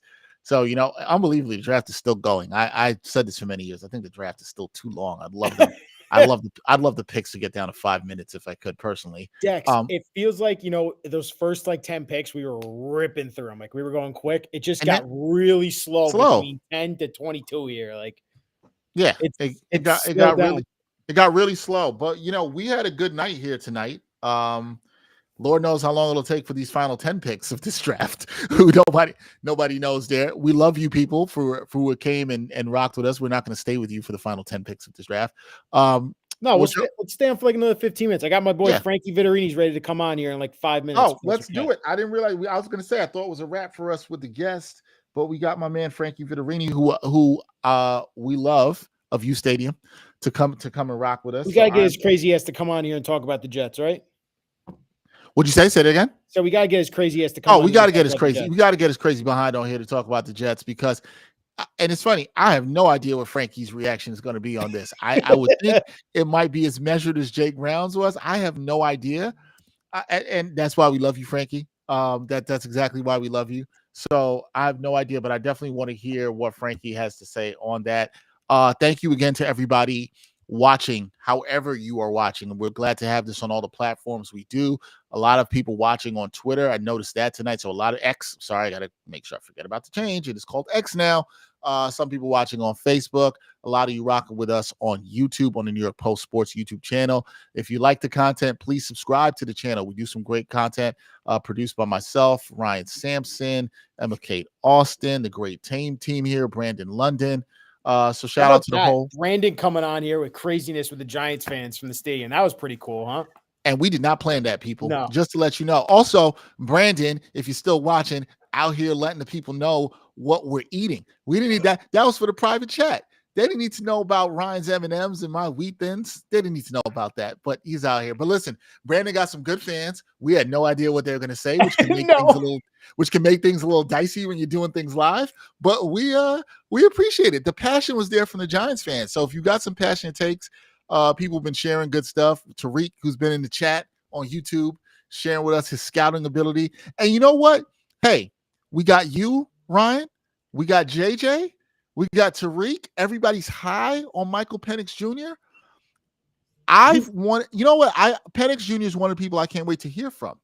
After I haven't listened to any comments from him and what he says, because he didn't probably expect to go this high, but the Falcons believe in him. I just think that pick tells you they don't believe in Kirk Cousins. However, $200 million. When you give somebody $200 million, you better damn believe in him. Here's the thing about Kirk Cousins. I'm not sure there's anybody that has made more money in the NFL at the quarterback position off of being mediocre. Right? I'm not sure about that. And I'm not mad at him for that, because the thing is, being mediocre in the NFL, it's so top heavy. So there's this. He's in the middle class. I'm just saying he's in the middle class, and there's money for the folks in the middle class, right? And so he's done that. So he got his bag. But listen, I know I don't mean to disparage him. I'm not trying to in this way. He got his money. I'm not saying he should get his money and just be comfortable. He wants to play. He wants to compete. Kirk Cousins is an okay quarterback. But if I'm more of my problem with this is at the Falcons. Y'all gave him the bag. I know. What? What are we doing? What are we doing? It's going to go down as one of the biggest, it's going to be talked about all offseason leading. It's crazy to me. You're welcoming all the criticism. You're welcoming all the media coming after you. Apparently Schefter said that Raheem Morris, the new head coach, loved Michael Penix, and he was pushing hard for this. It just, I don't know, man. That one just, to me, is just going to go down as a brain buster to me. We love the quarterback, we love the talent, but just don't understand the pick there at all for the Falcons. And again, Dex, just overlooking everything that's gone down right now. That was I was obviously the biggest surprise. The other one that I was surprised about is the Raiders taking tight end Brock Bowers. The Raiders, I thought they need an offensive lineman and they needed a quarterback, in my opinion. You're going into this year with Gardner Minshew, who you gave a big contract, and Aiden O'Connell. The top 6 quarterbacks are off the board. So, and there was rumors that they loved Penix. So I don't know if they were surprised too by the Falcons taking Penix, and they're like, I guess we're going with the tight end. But at the same time, you didn't address the offensive line here either. You passed up on Fawaga, you passed up on Marius Mims, Fautanu from Washington. So it's interesting that the Raiders did too, in my opinion, deciding to take the tight end Bowers over a quarterback or an offensive line help. That really shocked me there, because they needed a quarterback, and they were the team that you were hearing a lot about in terms of needing a quarterback. Those teams after, sort of the Broncos, the Vikings, the Raiders, you knew that they needed them. Now, what that also, I wonder if they were a team that would have taken Penix in that spot, right? But because he goes so high, now they're just like, oh, we can't do that. So it's really interesting to see, what happened there. I don't know what the Raiders do here going forward at all whatsoever, but we'll do that. We're gonna bring in our guy Frankie Vittorini. Frankie, do me a favor when you can. I know you got the phone vertical. Can you flip it the other way? Can you flip it to the side? There he is. That looks so nice. Yeah, wow. It's so much better. That looks There better we than go. my freaking regular camera. Unbelievable. Yeah, there you go. Look at that, Frankie. We got you here. Looking good. Do you have some Jets green on? Do you got some Jets green on, Frankie? Broadway Joe B to course get you the do. Super Bowl. What's it called? These things? Lanyard? Lanyards. Lanyard. Yeah. I got a Super Bowl lanyard on. I got my Broadway Joe. Got to lose a few, but who's counting? Nah, Don't man, wiggle me, we're not. two months away, got some time. It's the pasta and the wine. It's the pasta and the wine, my friend. We love Damn that over right. here too. There's no problem with that at all. How you guys doing? We're Miss you doing guys, good, man. How are you doing? Dude, I'm doing great, man. I think Joe Douglas did the best thing he could. I think he got a left tackle in Olu Fashanu that can get those Tyron Smith practice reps. They call him Gumby for a reason, doesn't give up sacks, guy that Joe Douglas has always wanted. Joe D wanted Olu Fashanu last year, and you saw the Jets were super conservative about what they were talking about with him specifically, with his visit, and with offensive tackle. You saw Joe D talking about tight end and whatnot. We didn't go tight end. We didn't get Bowers. We got the best player available. And I think Joe Douglas is learning from his Mekhi Becton mistake and taking just a guy that might not have the highest ceiling, but has a high enough floor that can develop behind Tyron Smith and be our next to Brickashaw Ferguson. So shout outs to Joe D for making the right move, man. Where were you on this before the pick, though, Frankie? Is this what you wanted? Did you want them to take a pass catcher in the first round? You know what? I had my mock. I had the Jets taking Olu Fashanu, and on my big board, I had Joe Alt. I had the 3 receivers. When Adunze got off the board as receiver 3, it was between Fashanu and Bowers. I was back and forth. Every other day I was switching it. At the end of the day, I was convinced that offensive tackle, man, is the way to go. You got to protect Aaron, and you got to build a line for the future. People are right. Tyron Smith's not going to play all year, and he's not going to practice. You got to bring someone that can develop out and be a quality left tackle prospect for us. That's why I like this pick more than Fautanu or a Fawanga or a Mims, right tackles and guards. This guy is only a left tackle. That's what he is. And we need a left tackle. It's still the most important position, or one of the most important positions in football. So Facts. shout outs to the Jets for getting it right. Better than last year, I'll tell you that. Frankie, when you're thinking about this now, the decision to move back from 10 to 11, pick up some extra picks. We've asked Kaz about this. We've asked Jake about this. I want to ask you this as well. Do you think that with this extra draft ammunition now, Joe D's positioning himself to be aggressive and get into that second round now? And maybe if one of those wide receivers that he loves, whether it's a Roman Wilson, Malachi Corley, any of these guys that could slip out of the first round, that, this is a deep wide receiver class that we talked about. Is that what Joe Douglas is trying to position himself here? I guarantee they trade up. Now, will they trade up into the second round? I don't know. But will they trade up from 72? I would guarantee it. They might get an earlier third rounder, something in the early third, or they may go into the higher 2s. But yeah, they're going to trade up. I think this just solidifies some need on the offensive line, but not necessarily a splash piece for this season in this 1 year, 2 year window. This is going to allow us the next pick, I think, to really have like a boom receiver, or even this tight end, Datavion Sanders. I don't know where he's going to go. Really, really good tight end prospect. A lot of people are sleeping on him. So maybe we take another tight end, not Brock Bowers. But I think, yeah, I agree, Ryan. I think this is giving us the allure or is foreshadowing that Joe Douglas, his next pick, is going to be something that's going to be an impact in that 1 or 2 year window. Yeah, Frank. Yeah. Sorry, go ahead, Dex. No, I was just saying I like that. You go ahead. That's all. So, Frankie, again, the sexy pick was the Brock Bowers. It was maybe a Rome Odunze if he was there. We're hearing, I saw on social media that the Falcons were just so in love with Michael Penix. They weren't trading out of that spot, apparently, because the Jets probably were trying to be aggressive to go get Rome Odunze at 8, and the Falcons were saying, nope, not happening. We're not trading out. We're taking our quarterback here. Can you just talk about how shocking that was overall, just to see Michael Penix getting taken by the Atlanta Falcons? I mean, that's something that Dex and I just can still not wrap our heads around. The fact that the Falcons paid Kirk Cousins $200 million, probably illegally tampered with that, and they decided to draft top 10 Michael Penix at 8. You know what, man? There's one thing that I like about it. If you look at the way the Falcons like to play ball, and specifically in that dome, they're going to want to throw the ball down the field. With Cousins there for at least a few years, you give Penix developmental time to figure out how to be confident at the NFL level and be able to throw those deep balls, which he's so good at doing. The pick makes sense. Was it early? Absolutely. But you know what? When you like someone, especially a quarterback, doesn't matter if you take them 8 or you take them. I mean, I remember when Herbert got drafted, people are like, "Oh, that was too early. They could have waited, or they could have, traded up, their next pick." No, man. You like a guy, you take him. It's definitely early. It was shocking, man. I thought we were on our stream, and I got off to be with you guys because I love you guys. We love you too. Appreciate you. We love you too, man. Yeah, man, like it was shocking. I thought they were going to go McCarthy, but you see the McCarthy buzz wasn't what we thought it was. And the interesting thing was only one team traded up into the top 10, and that was Minnesota with us. The interesting question someone proposed was, why did the Vikings trade up to 10, one spot ahead, if they knew the Jets weren't going to take McCarthy? That's a fair question. So I asked this to Kaz, and I said, was this because the Jets and Joe Douglas were trying to sell to the Vikings, hey, we're getting calls from the Broncos. We're getting calls from the Raiders. They want to move up to 10 as well because they want the quarterback, either McCarthy or Bo Nix at that point. And they did a good sell job to the Vikings and said, give us that extra 3, give us that extra 5. And that pick is yours. And you'll get your quarterback of your future in JJ McCarthy. 100%. Joe Douglas had a bidding war. Hey, you want 10? Maybe Denver wants 10. Maybe Vegas wants 10. You want 10? Give us that pick and we'll move back one. So I think that was a great move. Joe Douglas, say what you want about him. He's so good with trades. He just is. And we just got now the Lions are trading up with the Cowboys, which is interesting.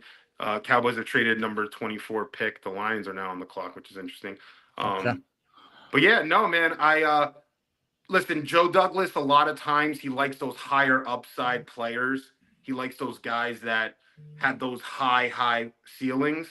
Fashanu doesn't have the highest ceiling necessarily. He doesn't have all the physical stuff that you look at, but as a quality tackle, he reminds me of Laramie Tunsil.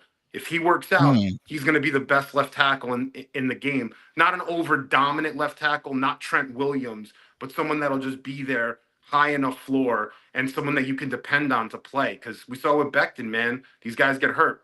Olu doesn't really miss many games. So and the Jets at the line needed somebody young, especially at that position, and dependable, like you said, that they believe can come in and definitely play. So this is good. This is a good thing. I'm liking that I'm hearing from the Jets fans overall that they feel that this is like a smart pick. Jets fans aren't jumping out the window on this one. Oh, we didn't get a pass catcher. Do you feel like they got to go? Do you want them to be aggressive and try to move up into the second round, Frankie, to go get that pass catcher? Because Brian Costello said to us, whatever they did in round one, he thought they would try to do the opposite later if they could get in round two. Now they got the extra picks trading with Minnesota. Do you think they should try to get in the second round and grab a pass catcher there? I think 100%, man. Dude, if Lade McConkey's there or if Ricky Pearsall starts creeping into the 60s, you got to get that inside-out guy. You need it. Mike Williams, Alan Lazard are going to be running streaks on the sidelines. Garrett can play anywhere. I don't want to overuse him in the slot. Get the guy across the middle. Jacob Cowling I would get later, but I want some slot guy, some guy across the middle of the field that's going to be able to take the pressure off of us having to have Aaron sit in the pocket waiting for Mike Williams off an ACL or Lazard if he's not kicking a soccer ball on the sideline to be able to freaking get his ass down the field. These guys are slow. Garrett's the only one. We got to have someone across the middle that we can just dump it off to. The Conklin's good, but whatever. Like, he's still slow. We need some quick guy across the middle, Yeah, no, I think they'd be good. What else are you looking for the Jets to address in this draft? Pass catchers, the obvious need there, but what do you want to see them do in the later rounds? Man, I want a linebacker or I want a safety. They got to look at one of these safeties. A lot of these safeties are going, later. You have Newbin. You have some other guys. I want to see if we can get a safety or a linebacker. You see Mosley and Quincy are getting older. Get another defensive guy that's going to be playing in the middle of the field. It's going to be able to do some things. I trust us on the outsides with the corners. I trust us with the defensive ends. Jermaine's getting, he's developing. So I trust the outside defensive walls. I don't trust the middle of the field. And you saw it last year when Njoku, how he torched us. And I even remember that freaking Lions game when they got us. We need something in the middle of the field. These guys are getting old. So do something there, please. All right. I like it. I'm Frankie, man. Frankie, I'm glad you're in a good mood. I didn't want you to come on here. We got the shirt. Baby. I didn't want you to come on here and have the vibes of being down after this Jets draft.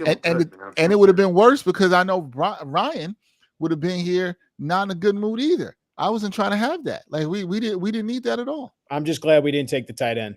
I don't get me wrong. Bowers is talented, but you don't take tight ends in the first round or the top 10. Just don't do it. And I like beef up the line. Take Bowers. I know you aren't, Frankie. I know you are. Kind of got to my heart a little bit. Just a little, but overall in a pretty good. Overall, pretty optimistic. I like that. No, I'm feeling good, man. This is the right pick.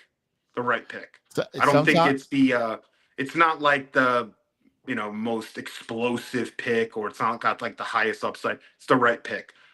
It's Tyron Smith, who's on a very incentive-laden deal. The more he plays, the more money he makes. So I could see him actually playing more than people think. But we need a developmental left tackle. Yep. And this is the guy. And Joe Douglas played his cards right. He spoke up a lot about Bowers. He didn't really mention Fashanu for literally months. I mean, he's been so under the radar. But Olu Fashanu, one of the best prospects, and a guy that once he develops out, I think he'll be one of the better left tackles in football. Yeah, I think Jets fans are definitely hoping for that. And sometimes, like you said, it's not about making the sexy pick. It's about making the right pick and getting it right. And hopefully the Jets have themselves a left tackle that can help protect Aaron Rodgers, add some depth to that line. We'll see how that all plays out. That is Frankie Vittorini of U Stadium, who's in a good mood. Frankie, Go celebrate with a Feeling nice, good, a man. nice glass of vino We're going to now. the Super Bowl, baby. We're going. Listen, if we go to the Super Bowl, I'm going to throw a party because I'm probably not going to be able to afford tickets. But if I can, I'll go. Throw a party. I'm going to have some nice red vino. I know Dexter likes his red wine. I do. I do. The French red wine, too. He knows his things, this guy. I do. I do. Here's Frankie. You ready out here predicting Super Bowl trips for the Jets? You ready doing You know that? what? Last time I predicted on your show, that went in utter flames. I'm not saying a word. It did. It did. It did. I feel like you learned your lesson. We love you, Frankie. Thank you, bro. Love you, Frankie. Love you guys too. Great stream, guys. See you All right, man. That's my man, Frankie Vittorini. Great job there, giving us some insight with the Jets and all the great work he does with U Stadium there for sure. All right, Ryan, you feeling good? I feel good, Dex. This is a beast. We did the 3 hours. Lions take Terry Arnold, cornerback from Alabama. So the second corner off the board goes because the Eagles did take Quinion Mitchell from Toledo. Brian Thomas Jr., just to catch everyone up, taken by the Jaguars, wide receiver. So they got him. Okay. Yep, they got him. So yeah, we're all caught up right now, Dex. But I can't thank you enough for letting me babble about the NFL draft here. Yo, first of all, I could not have done this by myself. So no, thank you for that. That would have probably been I don't say disaster. I could have made it done, but it's like we did this for a long time. It's good. I'm honored to have been part of this. The first time we're doing this. I believe this is the third live stream that we've done. We did a couple of NBA ones. Now we've done this, and it's good to see the support from the people and just the guests we've had and people's engagement. So I'm grateful for that, man. It's thankful for you in producing this and keeping us all updated and having the pick is in. that's been great. So I'm glad we got to do this. There'll be more that we do like this, just to let the people know. There's a lot more live streams we have planned. We hope to do some more stuff with the Knicks as they try to continue their postseason run. Big game 4 coming up on Sunday here in New York. There'll be a lot more in the coming days with the Jets and Giants and content around them. So we'll have a lot to do. We'll be bringing it to you here on New York Post Sports, where we try to keep the conversations going. And you know who we are. We control the conversation around New York sports. That's what we do here. We like to do that. So Ryan, salute to you, man. Appreciate you. I salute you, Dex. You make this job easy for me, just because of how easy you are to work with and how good you are at what you do. And I also want to thank all the guests. I want to thank Brian Costello and Paul Schwartz for coming from the facilities, coordinating that. That was awesome, especially with them breaking the news of who each team was picking and getting their live reaction of the Jets and Giants and the selections they made. Thank all of our guests, JJ, Danielle, Frankie, Jake, everyone. Brandon, live from the stadium, that crazy guy. That was awesome, man. Really appreciate you, man. Yeah, it was absolutely a fun one. I just want to thank everybody there again. Thank you for that. And again, there's nothing without we are nothing without the people and the viewers and the support. So thank you to everybody who supported, took your time to watch. I hope we made your draft night a little bit more entertaining. We hope that happened, but we're gonna sign off now and try to get some rest and eat something other than the snacks that we've been snacking on for the last almost 3 hours, I guess. So we're going to try to eat something else. No, I will not be having wheat thins for dinner because I did not have dinner. So I won't be doing that. I hope the Jets fans and Giants fans are happy out there. He is Ryan Sampson. I am Dexter Henry, and we'll see you next time on our next live that we do for New York Post Sports.